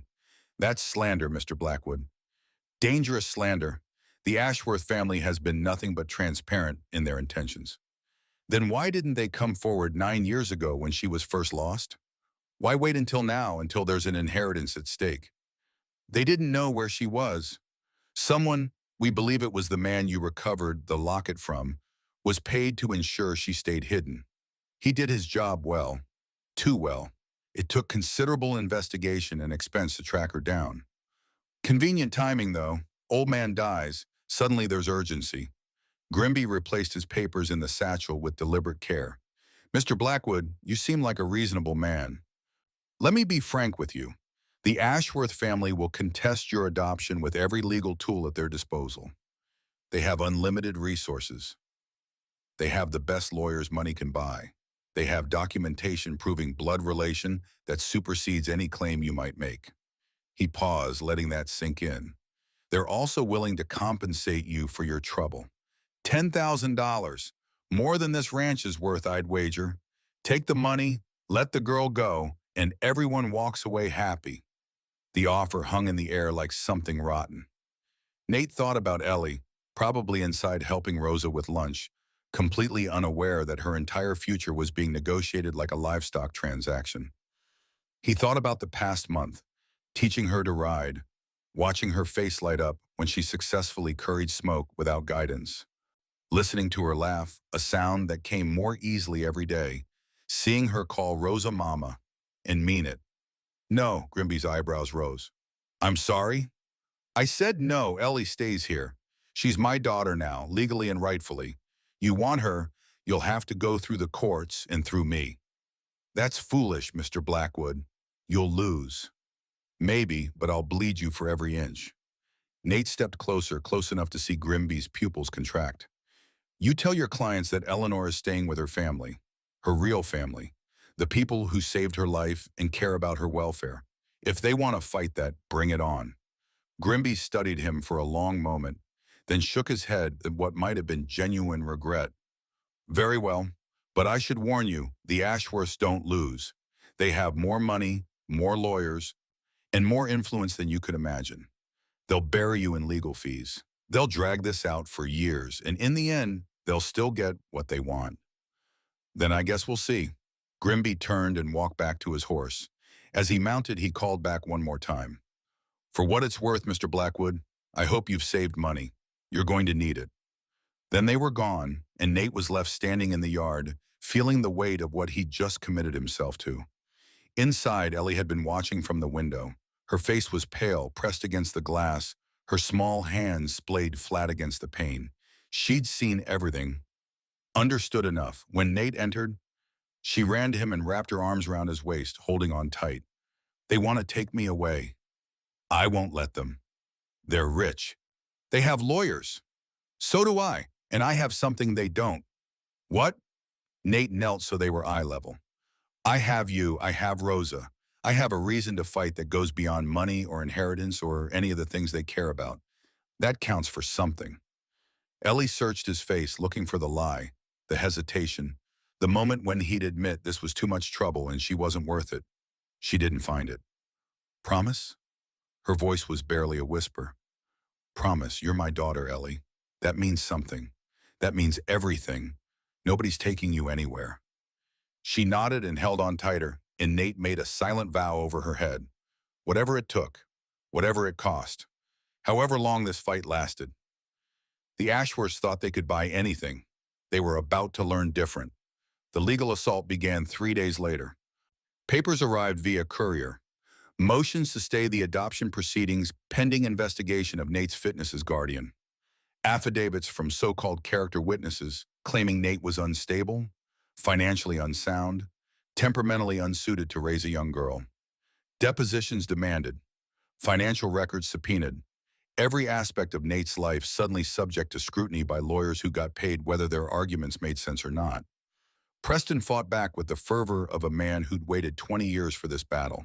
He filed counter-motions, demanded the Ashworths produce evidence of their claim that they'd been searching for Ellie, subpoenaed family records that might prove they'd deliberately hidden her, built a case that focused not on blood relation, but on actual care and concern for the child's welfare. But it was expensive, brutally expensive. Every motion filed cost money. Every deposition taken cost money. Every day Preston spent on the case instead of other clients cost money that had to be paid whether they won or lost. Within 2 months, Nate had burned through most of his savings. He sold cattle, sold horses, mortgaged the ranch itself to a bank in Cheyenne that charged interest that would cripple him if this dragged on more than a year. Rosa took in sewing to help. Hector and the other ranch hands agreed to defer part of their wages, though Nate hated asking. Everyone pulled together because they understood what was at stake. Still, the money flowed out like water from a cracked bucket. Meanwhile, Ellie watched it all with eyes too old for her face. She knew what it cost. Knew that every dollar spent defending her claim was a dollar taken from things the ranch needed. Knew that she was the reason the man she'd started calling Papa looked exhausted every morning, and the woman she called Mama was sewing by candlelight late into the night. One evening, she approached Nate in his study, where he was reviewing another stack of legal documents that might as well have been written in a foreign language for all the sense they made. "We could just leave." Her voice was quiet. "Go to Mexico or Canada, somewhere they can't find us." Nate looked up from the papers. Ellie stood in the doorway, small and serious, her hands twisted together. "You want to run? I don't want you to lose everything because of me." "Ellie, come here." She crossed to the desk slowly. Nate pushed the papers aside and pulled her into his lap like she was 5 instead of 9. She was still so light, despite Rosa's determined feeding. "Listen to me carefully. None of this is your fault. Not the money, not the legal fees, not any of it. This is happening because wealthy people think they can take whatever they want, and I've decided they're wrong. That's on me, not you. But if I wasn't here, if you weren't here, I'd still be half dead inside, going through motions without purpose. You and Rosa, you've given me a reason to care again. That's worth more than this ranch. More than any amount of money, you understand?" Ellie shook her head. "I don't understand why. Why would you do this for me? I'm nobody, just some orphan you found in the snow. You're my daughter, that's who you are, and I protect what's mine." She leaned against his chest, and they sat like that for a long time while the sun set outside, and the legal documents waited, and the future hung uncertain. The first hearing took place in Cheyenne 6 weeks after Grimby's visit. They rode to town the night before, staying in a boarding house that charged too much for rooms barely bigger than closets. Ellie couldn't sleep, kept by nerves and the unfamiliar sounds of the city beyond the window. Rosa sat with her most of the night, humming the lullaby that seemed to calm her. Morning came too fast. They dressed in their best clothes. Nate in his suit, Rosa in the dress she'd worn to their wedding, Ellie in a new dress Rosa had made specially for the occasion. Blue fabric with white trim, respectable and neat, and designed to make her look like a child worth fighting for. The courthouse was imposing, all stone and columns, and the weight of law made physical. Inside, the air smelled of old wood and older secrets. People moved through halls with practiced efficiency, lawyers and clerks and defendants all playing roles in a system that ground forward regardless of individual stories. The courtroom itself was smaller than Nate expected. Wooden benches, a judge's bench elevated to emphasize authority, an American flag hanging limp in the corner. The Ashworth contingent filled an entire row. Grimby and 2 other lawyers, plus a man and woman Nate assumed were Randolph and Marcus Ashworth. They looked prosperous, well-fed, confident in the way only money could make you confident. Neither of them looked at Ellie as she entered. To them, she was still an object to be claimed rather than a person to be acknowledged. Judge Morrison entered and everyone stood. He was older, maybe 60, with white hair and a face that suggested he'd heard every variation of human trouble and been impressed by none of it. He settled into his chair with the air of someone preparing for a long, tedious afternoon. Let's begin. This is the matter of Ashworth versus Blackwood regarding custody of the minor child Eleanor Victoria Ashworth. Mr. Grimby, you may present your opening statement. Grimby stood, buttoning his jacket with practiced precision. Your Honor, this is a simple case. My clients, Randolph and Marcus Ashworth, are the biological uncles of Eleanor Ashworth, the only living child of their late sister Victoria. For 9 years, this child has been lost, hidden by individuals paid to keep her existence secret. My clients have been searching for her throughout that time. Objection. Preston was on his feet. There's no evidence of any search prior to 3 months ago, which coincidentally is when the inheritance became relevant. Sustained, Mr. Grimby. Confine yourself to facts you can prove. Grimby's jaw tightened, but he continued smoothly. The relevant fact, Your Honor, is that my clients are blood relatives with legal standing. Mr. Blackwood is a stranger who found the child and chose to keep her without notifying proper authorities. While his intentions may have been good, the law is clear. Blood relatives have priority, particularly when those relatives can provide for the child's welfare in ways a frontier rancher cannot. He continued for another 10 minutes, painting a picture of the Ashworths as grieving family members desperate to right an old wrong, and Nate as well-meaning but ultimately unsuitable. Then it was Preston's turn. The small lawyer stood and approached the bench with none of Grimby's theatrical flourish. He looked like what he was, a man with a worn suit and a righteous cause who'd spent 20 years fighting uphill battles against people with more money. Your Honor, my learned colleague is correct about one thing. The law does typically favor blood relatives, but the law also recognizes that the welfare of the child must be the paramount concern. And in this case, I intend to prove that placing Eleanor with the Ashworth family would not only fail to serve her welfare, it would actively endanger it. Murmurs rippled through the courtroom. Morrison banged his gavel once. That's a serious accusation, Mr. Preston. I hope you have evidence to support it. I do, Your Honor. Substantial evidence. The Ashworth family didn't lose this child. They abandoned her deliberately, cruelly, with full knowledge that doing so would condemn her to poverty and likely abuse. I have documentation showing, Your Honor, this is outrageous. Grimby was on his feet. Mr. Preston is making wild accusations without foundation. I have foundation. I have the death certificate of Victoria Ashworth, filed under the false name Mary Jones. I have records from the charity hospital where she died, showing she was admitted alone, frightened, and without family support.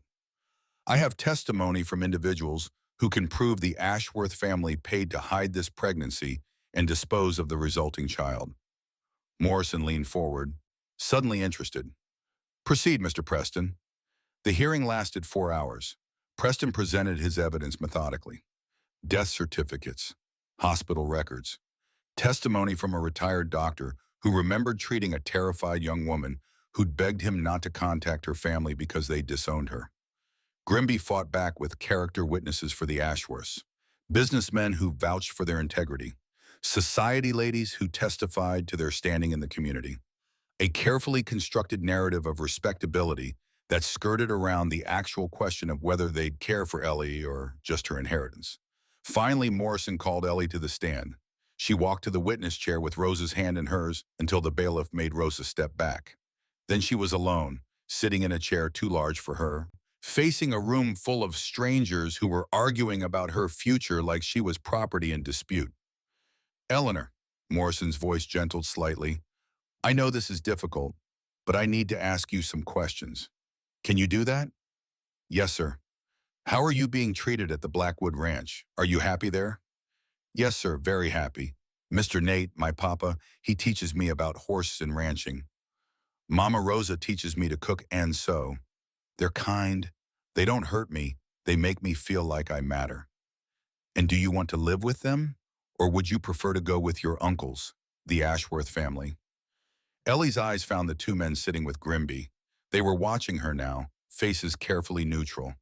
She looked at them for a long moment, then back at the judge. I don't know them. They never came looking for me when I was being beaten and starved. They only want me now because of money. Her voice grew stronger. Papa Nate found me dying in the snow and saved my life. Mama Rosa took care of me and made me well. They married each other so they could adopt me properly. They've spent all their money fighting to keep me.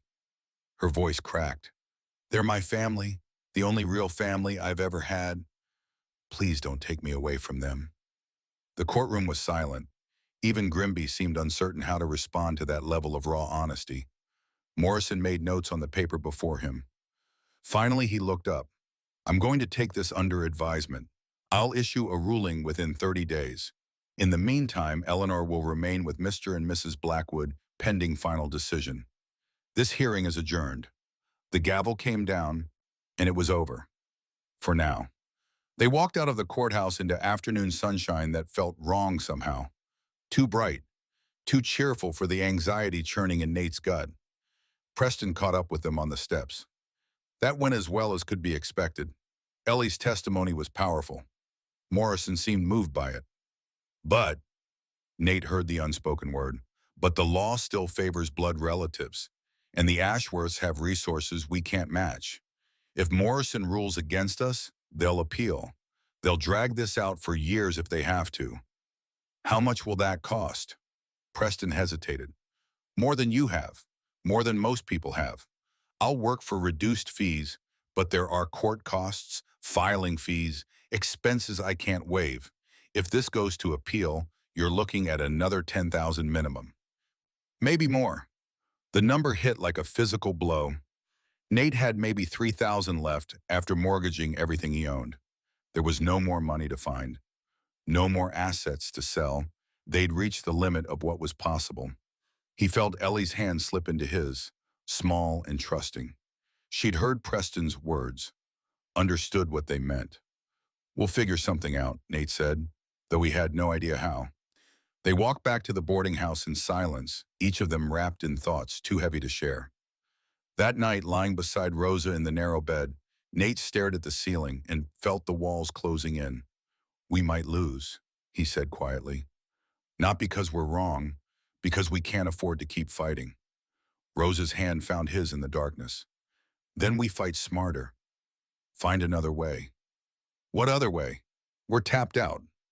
One more round of appeals and we'll lose the ranch just to pay legal fees, and we still might lose Ellie anyway. There's always another way. We just haven't seen it yet. But for the first time since pulling Ellie from the snow, Nate allowed himself to consider the possibility that love and determination might not be enough. That the world really did belong to people with money and power, and people like him were just temporary obstacles to be swept aside. In the next room, Ellie lay awake, listening through the thin walls, and made a decision of her own. Part 4. Judge Morrison's ruling arrived by courier on a Tuesday morning that felt like every other morning until it wasn't. Nate was in the north pasture when Hector found him, riding hard enough to foam his horse's flanks. One look at the foreman's face told Nate everything he needed to know before a word was spoken. The papers came.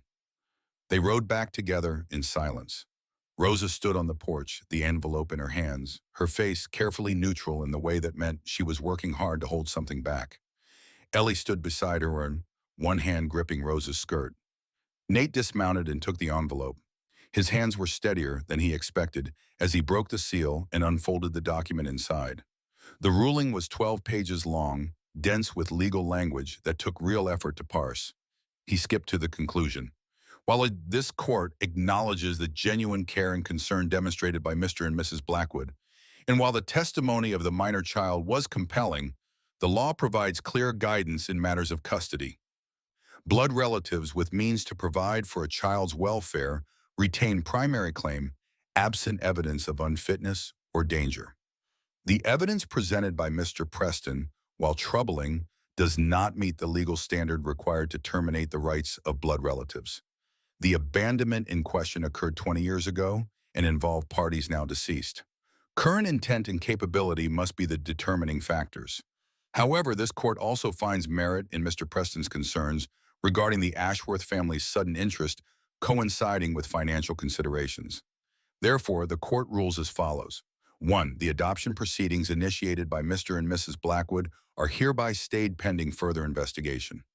2. The Ashworth family is granted visitation rights, supervised by a court-appointed guardian, to establish relationship with the minor child. 3. Both parties will submit to financial audits to determine capability to provide appropriate care. 4. A final custody determination will be made within 6 months, at which time all evidence and testimony will be reviewed comprehensively. In the interim, Eleanor Victoria Ashworth shall remain in the custody of Mr. and Mrs. Blackwood, subject to the visitation schedule established by this court. Nate read it twice to make sure he understood. They hadn't lost, but they hadn't won either. The judge had kicked the decision down the road, giving everyone 6 more months to bleed each other drainage. What does it mean? Ellie's voice was small. It means we keep fighting.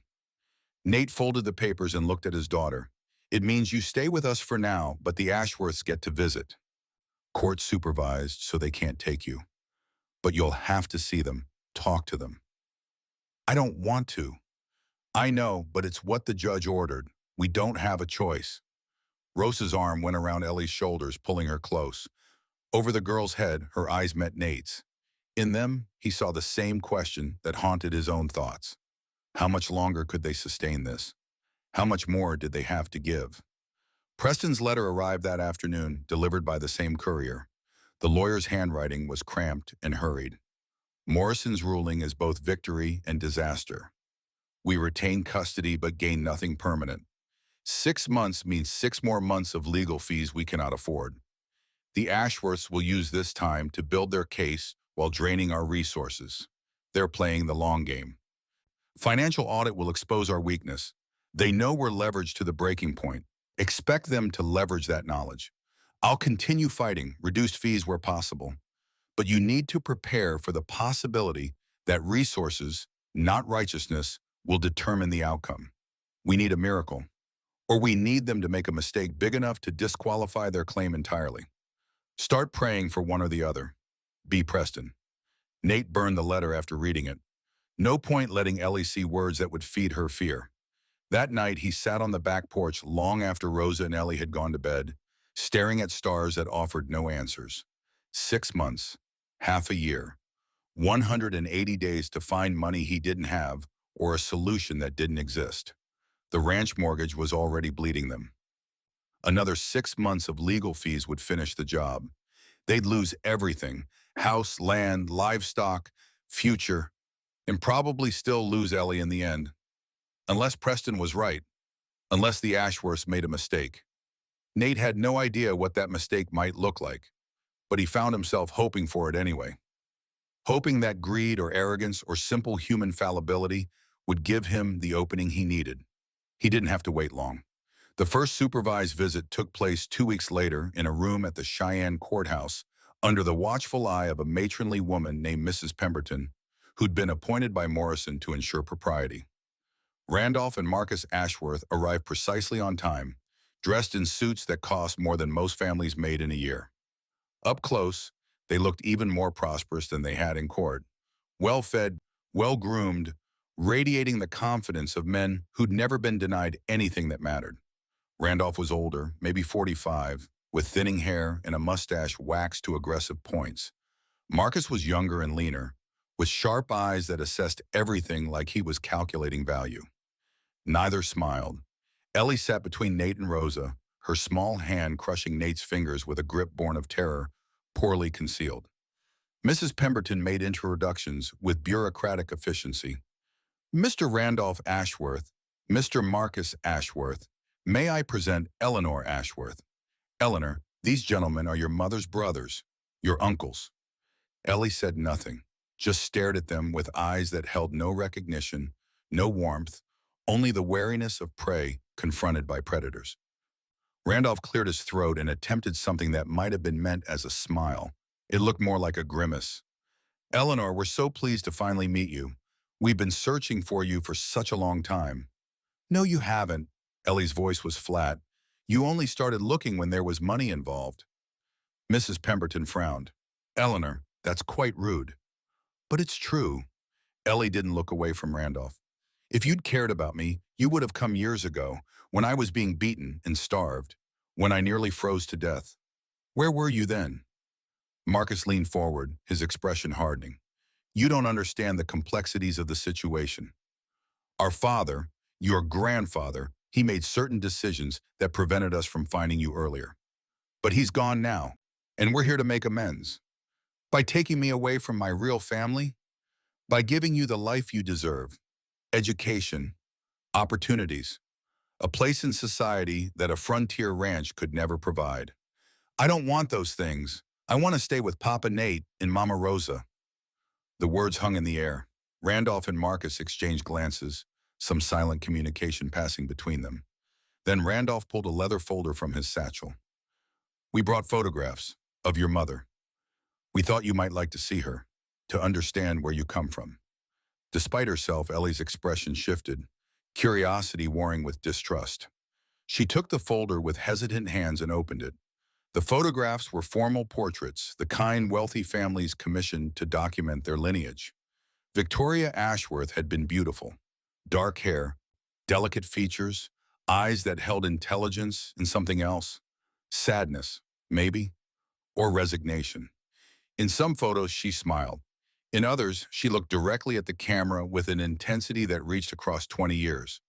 One image showed her at perhaps 16, holding a violin, her posture suggesting both confidence and constraint. She played beautifully, Randolph said quietly. Music was her passion.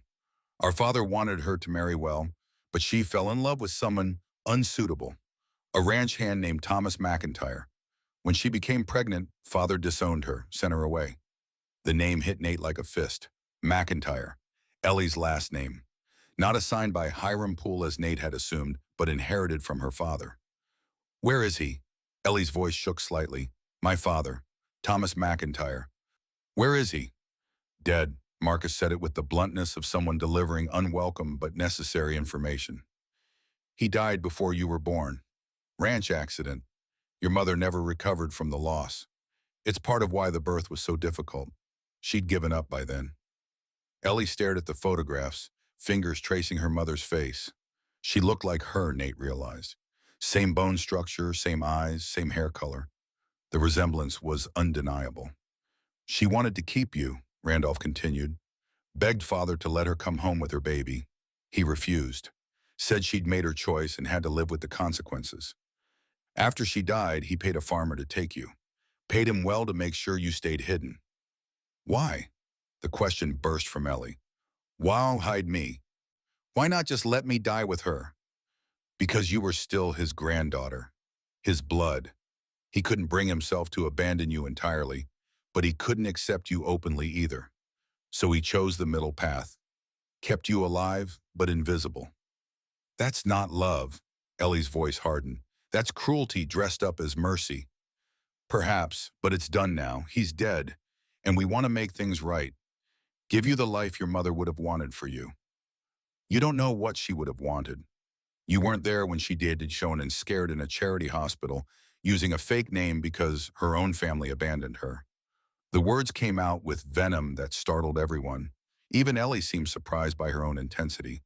She closed the folder and pushed it back across the table. I don't want anything from you.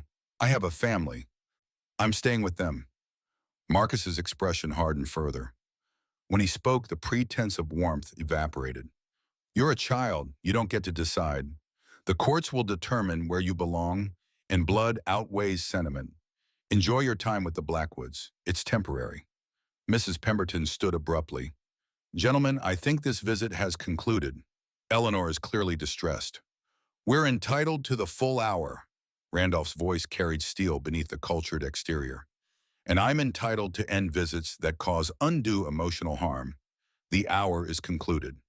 The brothers left with barely concealed anger radiating from both. As they passed through the door, Nate heard Marcus mutter something to Randolph that sounded like, "This is taking too long," and other options. The words lodged in Nate's mind like splinters. Other options? What did that mean? They rode back to the ranch in heavy silence.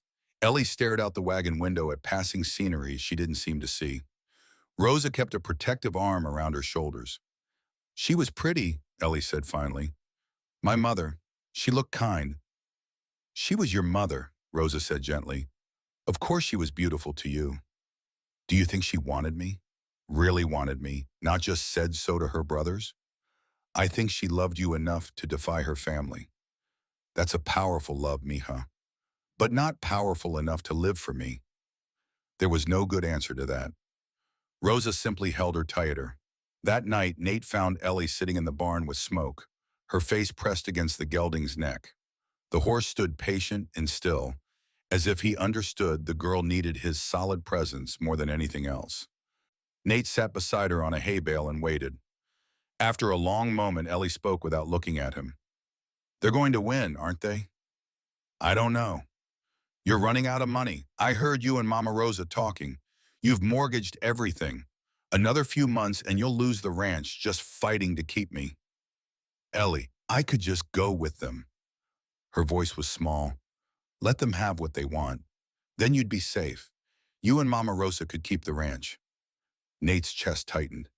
Is that what you want? No, but it doesn't matter what I want. It never has. People like me, we don't get to choose our lives. We just survive them the best we can. That's not true anymore. You have a family now, people who will fight for you. Even if it destroys you? Even then. Ellie finally looked at him, and her eyes were wet. That's not fair. You shouldn't have to sacrifice everything for me. I'm not worth it.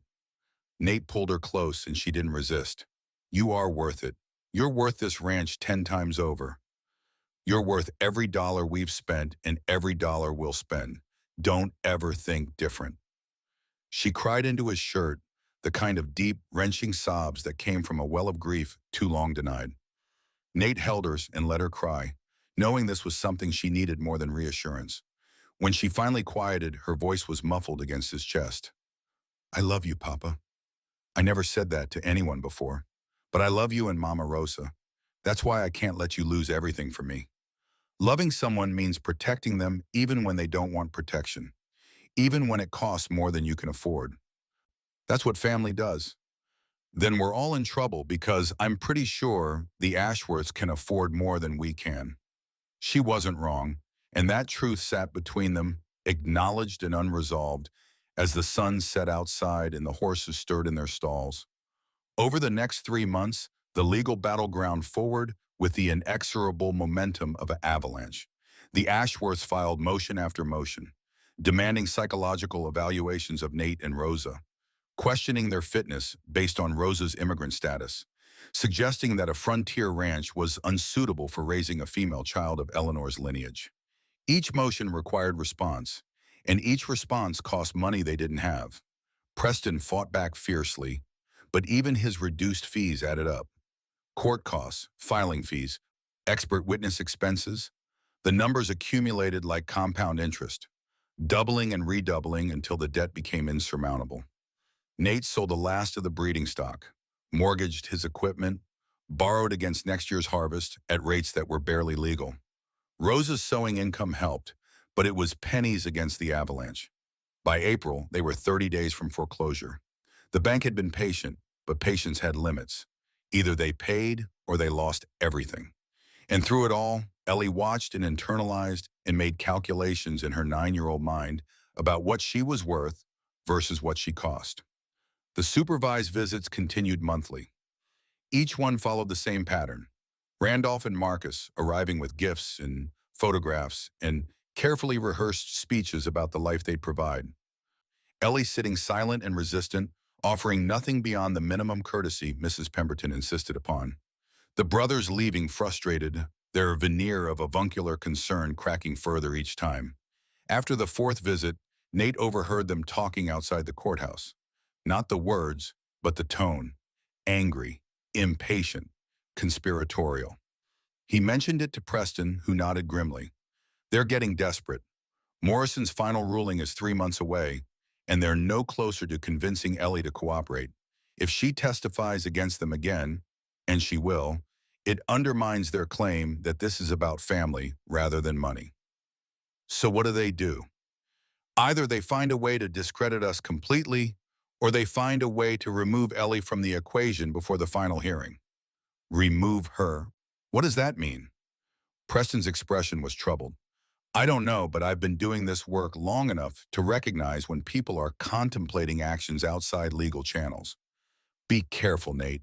Watch Ellie closely. Don't let her be alone anywhere the Ashworths might have access.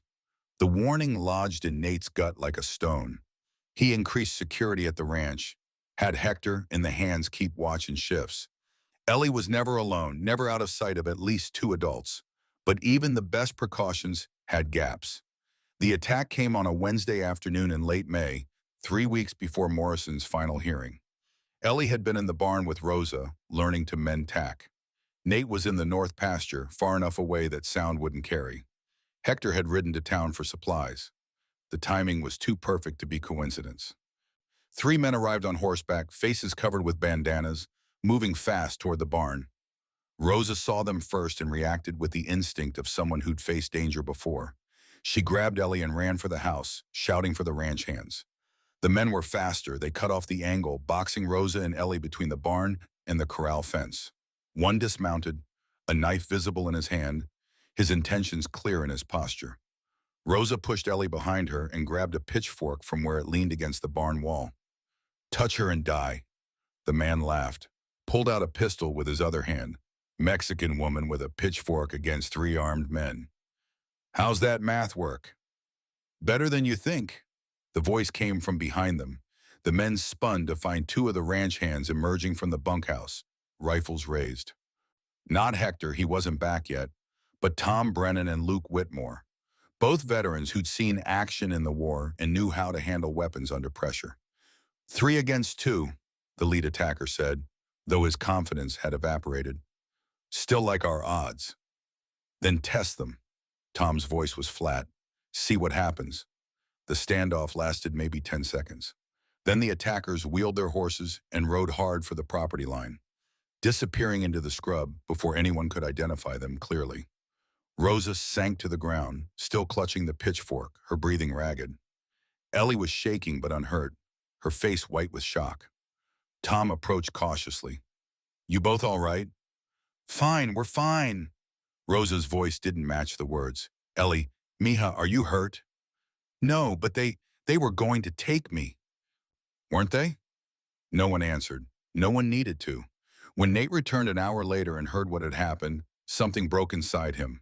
Not broke open, broke closed, hardened into something that felt like stone. They tried to take her, hired men to kidnap his daughter in broad daylight. The Ashworths had abandoned any pretense of civilization and moved to tactics that belonged to outlaws and thugs. That's it. Nate's voice was quiet, which made it more frightening than if he'd shouted. I'm going to Denver. I'm confronting them directly. This ends now. Senor, that's what they want. They're trying to provoke you into doing something that gives them ammunition for the custody hearing. I don't care. They just tried to kidnap Ellie. That changes everything. You have no proof it was them. Men with covered faces, no identification, no witnesses who can tie them to the Ashworths. Your word against theirs, and they'll deny everything. Rosa was right, and Nate knew it, but the need to do something, to act rather than react, burned in his chest like acid. Preston arrived the next day, summoned by urgent telegraph. He listened to the story with a face that grew progressively graver. This is bad, worse than I feared. They're playing for keeps now, which means they've decided the legal road is too slow or uncertain. He paced the main room, thinking out loud. We need to accelerate the timeline, push for an emergency hearing, get Morrison to rule immediately based on this escalation. Will he? Maybe, if we can prove the Ashworths were behind it. But that's the rub. We have no proof. Just suspicion and circumstantial evidence. So they get away with it. Unless we can tie them to the men who attacked. Find out who they were, who paid them. Follow the money. Preston stopped pacing. I know a Pinkerton agent in Denver. Owe him a favor. Let me see if he can dig into the Ashworths' recent expenditures. Large cash withdrawals, payments to known criminals, anything that connects them to hired muscle. It was a slim hope, but it was hope nonetheless. Nate authorized Preston to spend whatever was necessary, even though whatever was necessary would probably be the final straw that broke them financially. Over the next 2 weeks, they fortified the ranch, set up a watch schedule that meant armed men on duty 24 hours, kept Ellie inside, never more than 10 feet from an adult. The house became a prison, and Ellie became a prisoner, and everyone felt the weight of it. She grew quieter, withdrawn, spent hours staring out windows at the land she couldn't safely walk anymore. At night, her nightmares returned, dreams of snow and cold, and hands dragging her away from everything she'd finally learned to trust. Rosa did her best, but even her gentle care couldn't break through the shell Ellie was building around herself. Then the Pinkerton report came back, and everything got worse. Preston delivered it personally, his face grim. We found the connection. 5 days before the attack, Marcus Ashworth withdrew $10,000 cash from his Denver bank. 3 days after the attack, a known criminal named Jack Mallory deposited $8,000 in a Cheyenne account. Mallory was seen drinking with two men matching the description of the attackers. That's proof. It's evidence, strong evidence, but not proof. The Ashworths will claim the withdrawal was for legitimate business. Mallory will claim he won the money gambling or earned it through legal work. Without someone willing to testify to the direct connection, we have conspiracy, but not conviction. So we get Mallory to testify. He's disappeared, left Cheyenne the day after making the deposit. Pinkerton's still tracking him, but it'll take time we don't have. Nate slumped in his chair, feeling defeat wrap around him like a shroud. We're going to lose, aren't we? Preston didn't answer immediately. When he did, his voice was heavy with regret. I think we've run out of options. The final hearing is in 1 week. I can present the Pinkerton evidence, but without Mallory's testimony, Morrison will likely rule it inadmissible. He'll base his decision on the original factors: blood relation, financial capability, ability to provide. And on those metrics, the Ashworths win, even after they tried to kidnap her. We can't prove they tried, that's the problem. We know it, but we can't prove it. And in court, knowledge without proof is worthless. The silence that followed was broken by a small voice from the doorway. I'll go with them. They all turned. Ellie stood there, her face pale but set with determination that didn't belong on a 9-year-old. No, Nate was on his feet. Absolutely not. It's the only way. If I agree to go, they'll drop the legal case. You'll keep the ranch. Mama Rosa won't have to sew every night until her fingers bleed. Everyone will be safe. Except you. I'll survive. I always do. Her voice cracked. Please, Papa, let me do this. Let me save you for once, instead of you always saving me. Rosa crossed to her and knelt, taking both of Ellie's hands. Mija, they tried to kidnap you. If they get legal custody, there's nothing to stop them from hurting you. You understand that? I understand that if you keep fighting, you'll lose everything, and I can't. Tears spilled down her cheeks. I can't be the reason you lose your home. I can't be that burden. Please. You're not a burden. Nate's voice broke. You're our daughter. Then let me protect my family the way you've protected me. Let me go. The words hung in the air, devastating in their sacrifice. A 9-year-old child offering herself to save the adults who'd fought so hard to keep her safe. Preston spoke quietly. If Ellie were willing to testify that she'd voluntarily chosen to live with the Ashworths, it would end the legal battle. They'd get what they wanted. The court costs would stop. The financial bleeding would end. At what cost? Nate's hands were shaking. We send her to people who see her as a bank account? Who tried to kidnap her? Who will control her fortune until she turns 21, if she lives that long? I know. I'm just stating facts, not advocating for them. Ellie wiped her face with the back of her hand. It's my choice. I'm the one who should get to make it. You're 9 years old enough to understand what matters. You and Mama Rosa matter. This ranch matters. Keeping you safe matters more than anything else. Rosa pulled her close, and they stood like that, woman and child, mother and daughter, while Nate felt his world crumbling around him. He'd fought so hard, spent everything, mortgaged his future, changed his life, all to keep this one small girl safe and loved and part of a family. And now she was volunteering to walk away from it all to save him. The cruelty of it The unfairness hit him like a physical blow. This was how they lost. Not through legal maneuvering or financial exhaustion, but through love itself, through Ellie's love for them being turned into a weapon against everyone she cared about. No, the word came out flat, final. I won't let you do this. You don't have a choice. I can tell the judge I want to go. He'll listen to me. You heard him last time. My testimony matters. Ellie, I've made up my mind, Papa. I'm sorry, but I have to do this. It's the only way to make sure you're safe. She pulled away from Rosa and walked upstairs to her room. The door closed with a soft click that sounded like finality. Nate stood frozen, unable to process what had just happened. After everything, after finding her, saving her, fighting for her, they were going to lose her anyway. Not to legal machinations or financial constraints, but to her own choice. A choice born of love and sacrifice that would destroy them all regardless of the outcome. Preston gathered his papers with hands that shook slightly. I'll tell Morrison that Eleanor wishes to address the court directly at the final hearing. That's her right. He'll allow it. And then she'll say what she's decided to say, and Morrison will rule accordingly, and will have lost without ever really losing, which might be the worst way to lose there is. After Preston left, Nate and Rosa sat together in the gathering darkness, not speaking, just holding hands like people bracing for impact. Upstairs, Ellie lay on her bed, clutching the locket that held her mother's picture, and tried to convince herself she was making the right choice. Tried and failed. But sometimes the right choice and the necessary choice weren't the same thing. Sometimes you had to break your own heart to keep other hearts from breaking. She'd learned that lesson from watching the people she loved destroy themselves trying to protect her. Now it was her turn to protect them. Even if it meant losing everything she'd finally learned to call home. Part 5, the night before the final hearing, Nate couldn't sleep.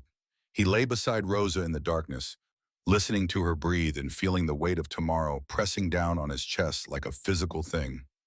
Somewhere in this house, Ellie was awake too. He could feel it in the quality of the silence, the way it held tension rather than release. She'd barely spoken in the 3 days since announcing her decision. Just moved through the house like a ghost, helping Rosa with chores, avoiding Nate's eyes whenever possible. She knew what she was doing to them. The knowing made it worse. Around 3 in the morning, Rosa's hand found his in the darkness. Her voice came soft and steady. She doesn't have to do this. Even tomorrow, even in the courthouse, she can change her mind. She won't. She's decided she's protecting us. Then we have to trust that God has a plan we cannot see yet. That this is not the end of the story. I've trusted before, trusted God when Sarah and Benjamin were dying. That trust got me nothing but empty graves and a broken heart. Rosa's hand tightened on his. And yet you trusted again when you found Ellie. Trusted that saving her was worth the risk of caring. That trust gave you a daughter, gave us a family. Trust is not about guarantees, Nathaniel. It is about faith that meaning exists even in suffering. I'm tired of suffering, tired of losing people I love. Then fight one more day, because tomorrow in that courthouse, something will happen. I feel it. Something is coming that none of us can see yet. Nate wanted to believe her, wanted to believe in last-minute miracles and divine intervention and the idea that righteousness ultimately triumphed over power. But he'd lived too long to put much stock in fairy tales. Still, he held Rosa's hand and let her faith carry them both toward dawn. The courthouse was packed when they arrived. Word had spread about the case. Wealthy family from Denver trying to claim a frontier orphan girl, common rancher fighting to keep his adopted daughter. It had all the elements of frontier drama that newspapers loved. Reporters occupied the back rows, notebooks ready. Spectators filled every available seat. The Ashworth brothers sat at their table looking confident. Grimby and 2 other lawyers flanked them, expensive suits and leather satchels communicating resources unlimited. They didn't even glance at Nate as he entered. Preston was already at the defense table, papers spread before him, his face drawn with fatigue. He'd been working around the clock trying to find something, anything that might change the trajectory of today's proceeding. Any luck with Mallory? Nate asked quietly as he sat. The Pinkerton agent tracked him to Kansas City, lost him there. We've got the financial records, but without his testimony, Morrison will likely rule them circumstantial. Preston's voice was heavy. I'm sorry, Nate. I've done everything I know how to do. I know, you've done more than anyone could ask. Ellie sat between Nate and Rosa, her face pale but composed. She wore the blue dress Rosa had made for her hair braided neatly, the locket at her throat catching the light from the high windows. She looked small and fragile, and far too young to be deciding her own fate. Judge Morrison entered, and the bailiff called for order. The courtroom settled into expectant silence. Morrison surveyed the packed room with an expression that suggested he wasn't happy about the circus his courtroom had become. When he spoke, his voice carried irritation barely restrained. This is the final hearing in the matter of Ashworth versus Blackwood regarding custody of the minor child Eleanor Victoria Ashworth. I've reviewed all evidence submitted, all testimony provided, all motions filed by both parties over the past 6 months. I'm prepared to issue my ruling today. He paused, looking directly at Ellie. However, I understand the child wishes to address the court directly before I rule. Eleanor, please approach. Ellie stood slowly. Rosa's hand touched her shoulder briefly, a gesture of support and goodbye. Then Ellie walked to the witness stand, climbed into the chair that was still too large for her, and faced the room. Morrison's voice gentled slightly. Eleanor, you understand that what you say here today will be part of my decision? That your testimony carries weight? Yes, sir. And you understand that you're under oath to tell the truth? Yes, sir. Very well. What would you like to say? Ellie took a breath. Her hands gripped the armrests of the chair. When she spoke, her voice was steady despite the fear Nate could see in her eyes. I want to say that Mr. and Mrs. Blackwood have been good to me, better than anyone in my whole life. They saved me when I was dying. They fed me and clothed me and taught me what it means to have a family that actually cares. They spent all their money fighting to keep me safe. She paused, swallowing hard. And that's why I can't let them lose everything because of me. I know what the law says. I know blood relatives have rights. And I know that if this keeps going, Papa Nate and Mama Rosa will lose their ranch and everything they've worked for. Morrison leaned forward. Eleanor, are you saying you wish to live with your uncles, the Ashworth family? I'm saying, her voice cracked. She started again. I'm saying that I don't want the people I love to be destroyed fighting for me. If going with the Ashworths means they'll be safe, then that's what I'll do. Nate felt something tear inside his chest. Rosa's hand found his, gripping tight. Morrison studied Ellie with an expression that might have been sympathy. That's quite a sacrifice for a 9-year-old to make. It's not a sacrifice if it saves the people who matter. Before Morrison could respond, the courtroom doors opened. Every head turned. A woman entered, moving with the purposeful stride of someone who'd traveled hard and fast to arrive on time. She was maybe 60, well-dressed but road-worn, with iron-gray hair and eyes that swept the room before fixing on the Ashworth brothers with an intensity that made both men visibly stiffen. Your Honor, her voice carried authority despite evident exhaustion. I apologize for my late arrival. My name is Catherine Ashworth. I'm the late Jeremiah Ashworth's sister, Eleanor's great-aunt, and I have testimony that's relevant to this proceeding. Morrison's eyebrows rose. This is highly irregular. The evidentiary period has closed. I understand, Your Honor, but I have documents that prove fraud and conspiracy on the part of the petitioners. Documents that materially affect your ruling. Grimby was on his feet. Your Honor, this is clearly a delay tactic. We weren't notified because I didn't know she existed until 4 days ago. Preston was standing now too, his voice carrying triumph barely restrained. Mrs. Ashworth contacted my office after reading newspaper coverage of this case. She has evidence that my clients and I have had no opportunity to review or present until now. Morrison looked between the lawyers, then at Catherine Ashworth, then at Ellie still sitting in the witness chair. His expression suggested a man watching a simple case spiral into chaos. Very well. Mrs. Ashworth, approach and be sworn in. This had better be relevant. Catherine Ashworth took the stand with the confidence of someone who'd spent decades navigating difficult situations. After being sworn in, she produced a leather folder from her bag and opened it. Your Honor, was Jeremiah Ashworth's younger sister. I disagreed with many of his decisions regarding my niece Victoria and her child. When Victoria died, I wanted to raise Eleanor myself. Jeremiah refused. He paid Hiram Poole to take her, then later paid Cornelius Peaton to ensure she stayed hidden. She pulled documents from the folder. These are copies of financial records showing payments from Jeremiah's personal account to both men. Payments that continued quarterly for 9 years, ending only with Jeremiah's death 3 months ago. Morrison took the documents, studying them. His expression darkened. But there's more, Catherine continued. When I learned about this custody case, I did some investigation of my own. My nephews, Randolph and Marcus, have been hemorrhaging money for years. Bad investments, gambling debts, maintaining appearances they can't afford. They're broke, Your Honor. Completely broke. The only asset keeping them afloat is the family business, which Jeremiah's will leave to Eleanor when she turns 21. That's absurd. Marcus Ashworth was on his feet now. We're perfectly solvent. You're in debt to 6 banks and counting. Catherine's voice cut through his protest. I have documentation of that too.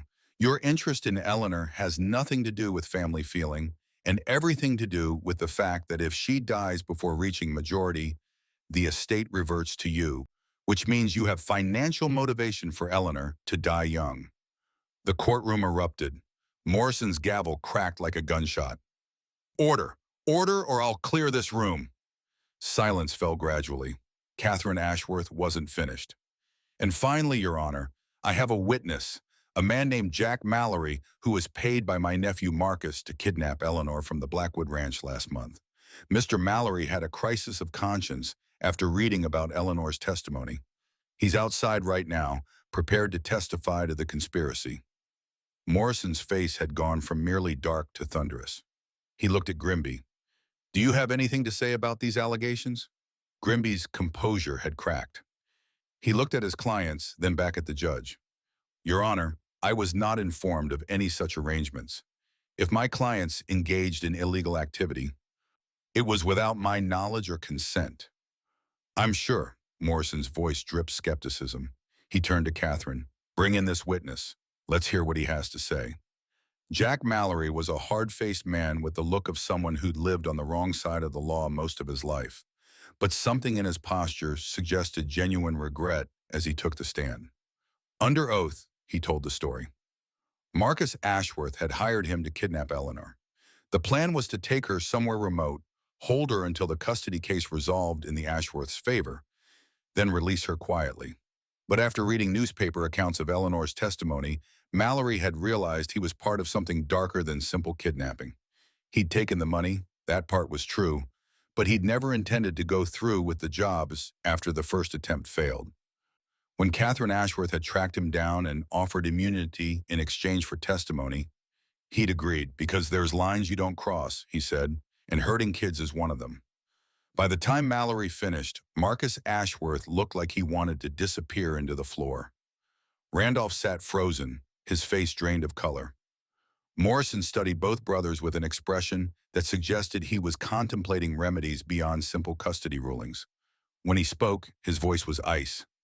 Gentlemen, I've been a judge for 30 years. I've seen every kind of human ugliness there is, but I have rarely seen such calculated cruelty dressed up as family concern. You didn't want this child, you wanted her money, and you were willing to endanger her life to get it. He turned to Grimby. I'm recommending to the territorial prosecutor that charges be filed for attempted kidnapping, conspiracy, and fraud. Your clients are not leaving this courthouse as free men. Then he looked at Ellie, and his expression transformed into something approaching grandfatherly warmth. Young lady, you demonstrated remarkable courage in offering to sacrifice yourself for people you love. That kind of love is rare at any age, let alone 9. But you don't have to make that sacrifice. The people who wanted to take you are going to answer for their crimes, and you're going to stay exactly where you belong, with the family that fought for you. He banged the gavel. Custody is granted to Mr. and Mrs. Nathaniel Blackwood. The adoption is approved and finalized. Eleanor Victoria Ashworth is hereby legally recognized as Eleanor Blackwood, daughter of Nathaniel and Rosalinda Blackwood. This case is closed. The courtroom exploded. Reporters shouted questions. Spectators cheered or protested depending on their sympathies. Morrison's gavel cracked repeatedly until order was restored. Through it all, Ellie sat motionless in the witness chair, tears streaming down her face, looking like she couldn't quite believe what had just happened. Then she was moving, launching herself from the chair toward Nate and Rosa. Nate caught her, and Rosa wrapped arms around both of them, and they stood together while the courthouse churned around them. Is it real? Ellie's voice was muffled against Nate's chest. Am I really staying? You're really staying. Forever. Legally. Nobody can take you away now. I'm sorry. The words tumbled out between sobs. I'm sorry I was going to leave. I thought it was the only way. Shh. You don't apologize for loving people. You don't apologize for trying to protect your family. Nate held her tighter. That's what family does. We protect each other. All of us. Preston appeared beside them, his face split by a grin that made him look 10 years younger. Well, that's what I call a reversal. Catherine Ashworth showing up was nothing short of miraculous. How did you find her? I didn't. She found me after reading newspaper coverage. Apparently she's been estranged from the family for years. But when she learned about the custody case, she started digging.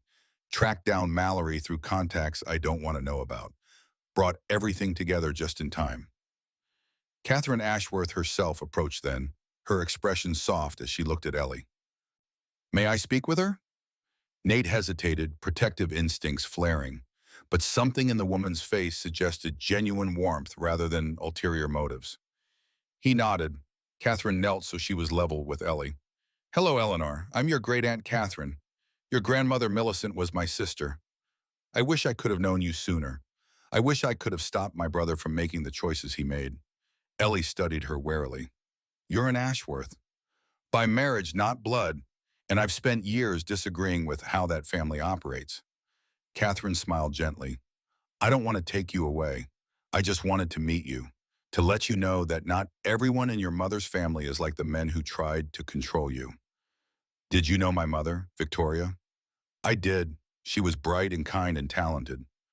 She played violin beautifully, loved music the way some people love breathing. Catherine's eyes grew distant. She would have loved you so much, would have defied the whole world to keep you if she'd had the chance. But she didn't get the chance. No, my brother made sure of that. But you have a chance now with people who fought for you when your own blood family failed. That's what matters. She stood and addressed Nate and Rosa. I won't intrude on your lives. But if Eleanor ever wants to know about her mother, about where she came from, I have photographs and letters and stories I'd be happy to share.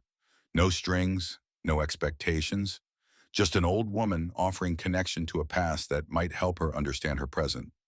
Thank you. Rosa's voice was thick with emotion. For what you did today. For saving our daughter. Thank you for loving her when no one else would. That's the greater gift. Catherine Ashworth left then, and the Blackwood family, now legal and permanent and unassailable, walked out of the courthouse into afternoon sunshine that felt like absolution. 3 weeks later, a letter arrived from Catherine Ashworth. Inside was a cashier's check for $50,000 and a note in elegant script. Dear Eleanor, your grandfather Jeremiah's will left his entire estate to you to be held in trust until you reach majority. However, it also included a codicil that provided for educational expenses and establishment funds to be released earlier if needed. I've taken the liberty of liquidating some assets and establishing a trust in your name with more reasonable trustees than your uncles would have been. This check represents the first distribution, enough, I hope, to help your adoptive parents recover from the financial strain of fighting for you. The remainder will be invested conservatively. By the time you turn 21, you'll have resources to pursue whatever life you choose. But more importantly, you have something now that money can't buy. A family that loves you. Your mother would be proud of who you're becoming. With affection, Catherine. Nate stared at the check, unable to process the number. $50,000. More than enough to pay off the mortgage, settle the legal fees, rebuild the breeding stock, and have money left over. More than enough to save the ranch and secure their future. We can't accept this. The words came automatically. It's not right. Why not? Rosa asked. It's Ellie's money, her inheritance.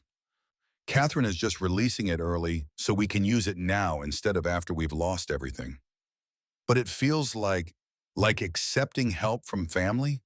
Ellie's voice came from the doorway. She'd been listening, understanding more than anyone gave her credit for. That's what family does. They help each other. You taught me that. She crossed to Nate and took his hand. You spent everything fighting for me. Let me give something back. Please, Papa. Let my family help your family, since we're all the same family now. The logic was circular, but sound. And the money was technically Ellie's, held in trust, but earmarked for her benefit. Using it to save the ranch that was now her home seemed reasonable. All right, Nate's voice was rough. We'll accept it, but you're going to learn every detail of how this ranch operates. Because someday, when you're older, you'll take over running it. Consider this an investment in your future. Ellie's face lit up. Really? I can really run the ranch someday? If you want to, if you work hard and learn the business and prove you're capable, which I think you will. She threw her arms around him, and they stood like that for a long moment. Father and daughter bound by choice rather than blood, stronger for that choice than any accident of birth could have made them. 5 years later, Eleanor Blackwood stood in the barn teaching her younger brother Benjamin how to curry Smoke's coat properly. The gelding was 14 now, gray muzzle going white. But he still had the patience that made him perfect for children learning. Benjamin was 3, named after the brother who died before Ellie became part of the family. He had Rosa's dark eyes and Nate's stubborn streak and Ellie's careful gentleness with animals. Like this, Ellie demonstrated the circular motion, firm enough to get the dirt, gentle enough not to hurt. Horses can feel everything through their skin. Everything? Benjamin's eyes were huge. Everything. That's why you have to be kind. They know if you're angry or scared or sad. They know everything. Sarah came running up then, 2 years old and fearless, demanding her turn with the brush. Ellie handed it over with the patience of someone who'd learned early that attention given freely was better than attention demanded. Nate watched from the barn door, feeling contentment so deep it was almost painful. His family. 3 children now, the youngest born just 6 months ago, and currently sleeping in Rosa's arms as she worked on the ranch accounts in the house. 5 years since the courthouse. 5 years of healing and growing and learning to trust that happiness wasn't temporary. 5 years of Ellie blossoming from a traumatized 9-year-old into a confident young woman who could rope a calf, calculate feed ratios, and play the violin with skill that suggested her mother's talent had passed to her daughter despite the years of separation. The violin had been Catherine's gift on Ellie's 13th birthday. Victoria's original instrument, restored and restrung, given to the daughter she'd never gotten to teach. Ellie had cried when she opened the case, touching the wood with reverence, usually reserved for sacred objects. She played it now, sometimes in the evenings, filling the house with melodies that seemed to echo from beyond the years. Whether she was playing songs Victoria had known or creating new ones Nate couldn't say. But the music felt like healing made audible. Papa! Benjamin's voice interrupted his thoughts. Ellie says Smoke remembers finding her in the snow. Is that true? Nate walked over and ruffled his son's hair. I think maybe he does. Horses remember important things. And finding your sister was pretty important. Why was she in the snow? It was a question Benjamin had asked before. Age-appropriate versions answered each time. Today, Ellie answered herself. Because sometimes people make bad choices that hurt other people. But then good people come along and fix what's broken. Papa found me, brought me home, and that's why I'm your sister now. And you'll never leave? Benjamin's question carried the insecurity of a child learning that people could disappear. Never. This is my home. You're my family. I'm not going anywhere. She said it with the certainty of someone who'd tested that truth repeatedly and found it held. 5 years of being Eleanor Blackwood had erased most of the fear that had defined Eleanor McIntyre. Most, but not all, probably never all. Trauma left marks that time softened, but never fully removed. But she'd learned to live with the marks, learned that scars were proof of survival rather than badges of shame, learned that family was built through choice and commitment in daily acts of love rather than accident of birth. When the Ashworth brothers had gone to trial for conspiracy and attempted kidnapping, Ellie had testified, told her story clearly and completely, letting the jury see what their greed had nearly destroyed. Both men had been convicted and sentenced to prison terms that would keep them away from her until she was well into adulthood. Catherine visited twice a year, bringing photographs and stories and the kind of connection to her past that helped Ellie understand where she came from without being defined by it. She'd learned about her mother's love of music, her talent with languages, her quiet rebellion against a family that valued conformity over individuality. She'd learned about her father, Thomas McIntyre, the ranch hand who'd loved Victoria enough to defy social boundaries, but not long enough to see his daughter born. She'd learned that her parents had loved each other and wanted her, even if circumstances had conspired to prevent them from raising her. That knowledge mattered more than any inheritance ever could. The inheritance itself sat mostly untouched in trust, managed by Catherine and a banker Nate trusted. They'd used enough to save the ranch and ensure financial stability, but the bulk remained for Ellie's future, whatever that future held. Tonight at dinner, the family gathered around the table that had once seated just Nate and Rosa and now barely accommodated six. Ellie sat between Benjamin and Sarah, cutting their meat when they struggled, redirecting squabbles before they escalated, being the big sister she'd never had herself. After the children were in bed, after the dishes were washed and the house settled into evening, being quiet, Nate and Rosa sat on the back porch they'd sat on so many times before. The place where Rosa had proposed marriage for Ellie's sake. The place where they would waited for news that could end everything. The place where they'd processed every crisis and celebrated every victory. She's going to be all right. Rosa's voice was soft. Better than all right. She's going to be extraordinary. She already is. Yes, but I mean extraordinary in ways the world recognizes. That girl has strength and wisdom that don't come from age. She's going to do important things. Long as she's happy, I don't care what she does. Rosa smiled and took his hand. That's because you're a good father, the kind who wants his children's joy more than their achievements. Learned it from you. You showed me what real love looks like. Patient love. Love that serves rather than demands. We taught each other. That's how good marriages work. They sat in comfortable silence, watching stars emerge. Somewhere inside, baby Rosa, named after her mother, stirred and settled. The house breathed around them, full of the small sounds of life being lived. Do you ever regret it? Rosa asked, taking her in that day. Starting all this? Never, not once. Not even when I thought we'd lose everything. Nate squeezed her hand. She saved me as much as I saved her. Maybe more. Gave me a reason to care again after I'd stopped believing caring was worth the risk.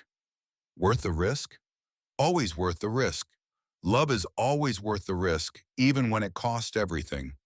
Maybe especially then. Rosa leaned her head on his shoulder.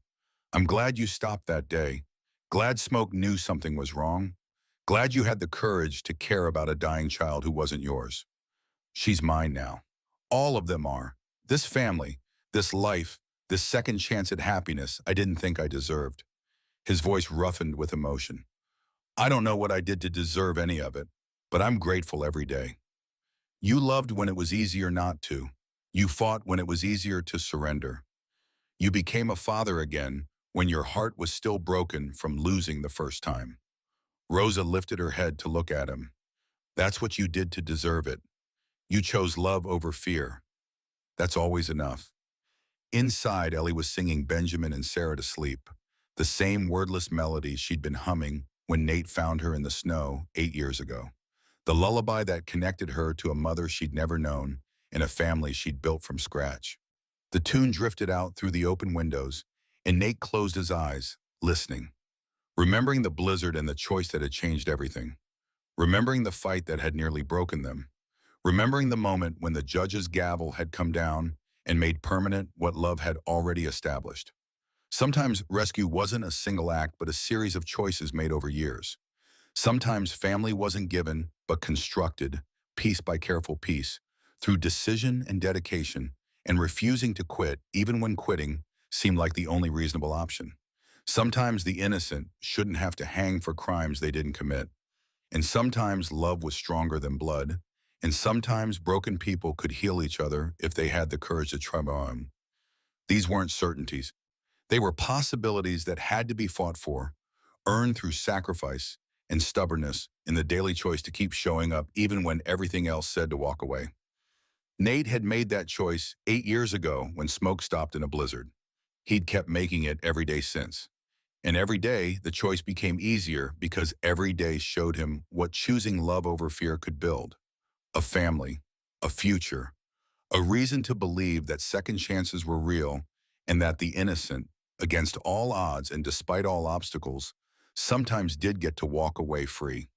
Not because justice was guaranteed or the world was fair, but because some people refused to let injustice have the final word. Because some fathers found daughters in snowstorms and refused to let them freeze. Because some daughters loved their new families enough to almost sacrifice themselves, and sometimes that almost was enough to change everything. The music inside stopped. Ellie appeared on the porch, her face soft with contentment. "They're asleep. Benjamin made me promise to take him riding tomorrow.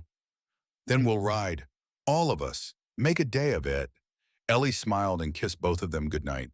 "I love you. Both of you. Forever." "Forever," Nate echoed. She went inside and the night settled around them. Stars wheeled overhead. The mountains stood silent. Somewhere in the darkness, the land stretched out that had almost been lost but now was secure, a legacy being built through love rather than luck. Nate thought about the girl crawling through snow with blue feet and nothing left to lose. Thought about the man who'd stopped when he could have ridden past. Thought about the chain of choices and chances and small miracles that had led to this moment. Then he stopped thinking and just felt the gratitude that came from being given more than he deserved and finding himself equal to the gift. Family wasn't blood, it was choice. And they had chosen well, all of them.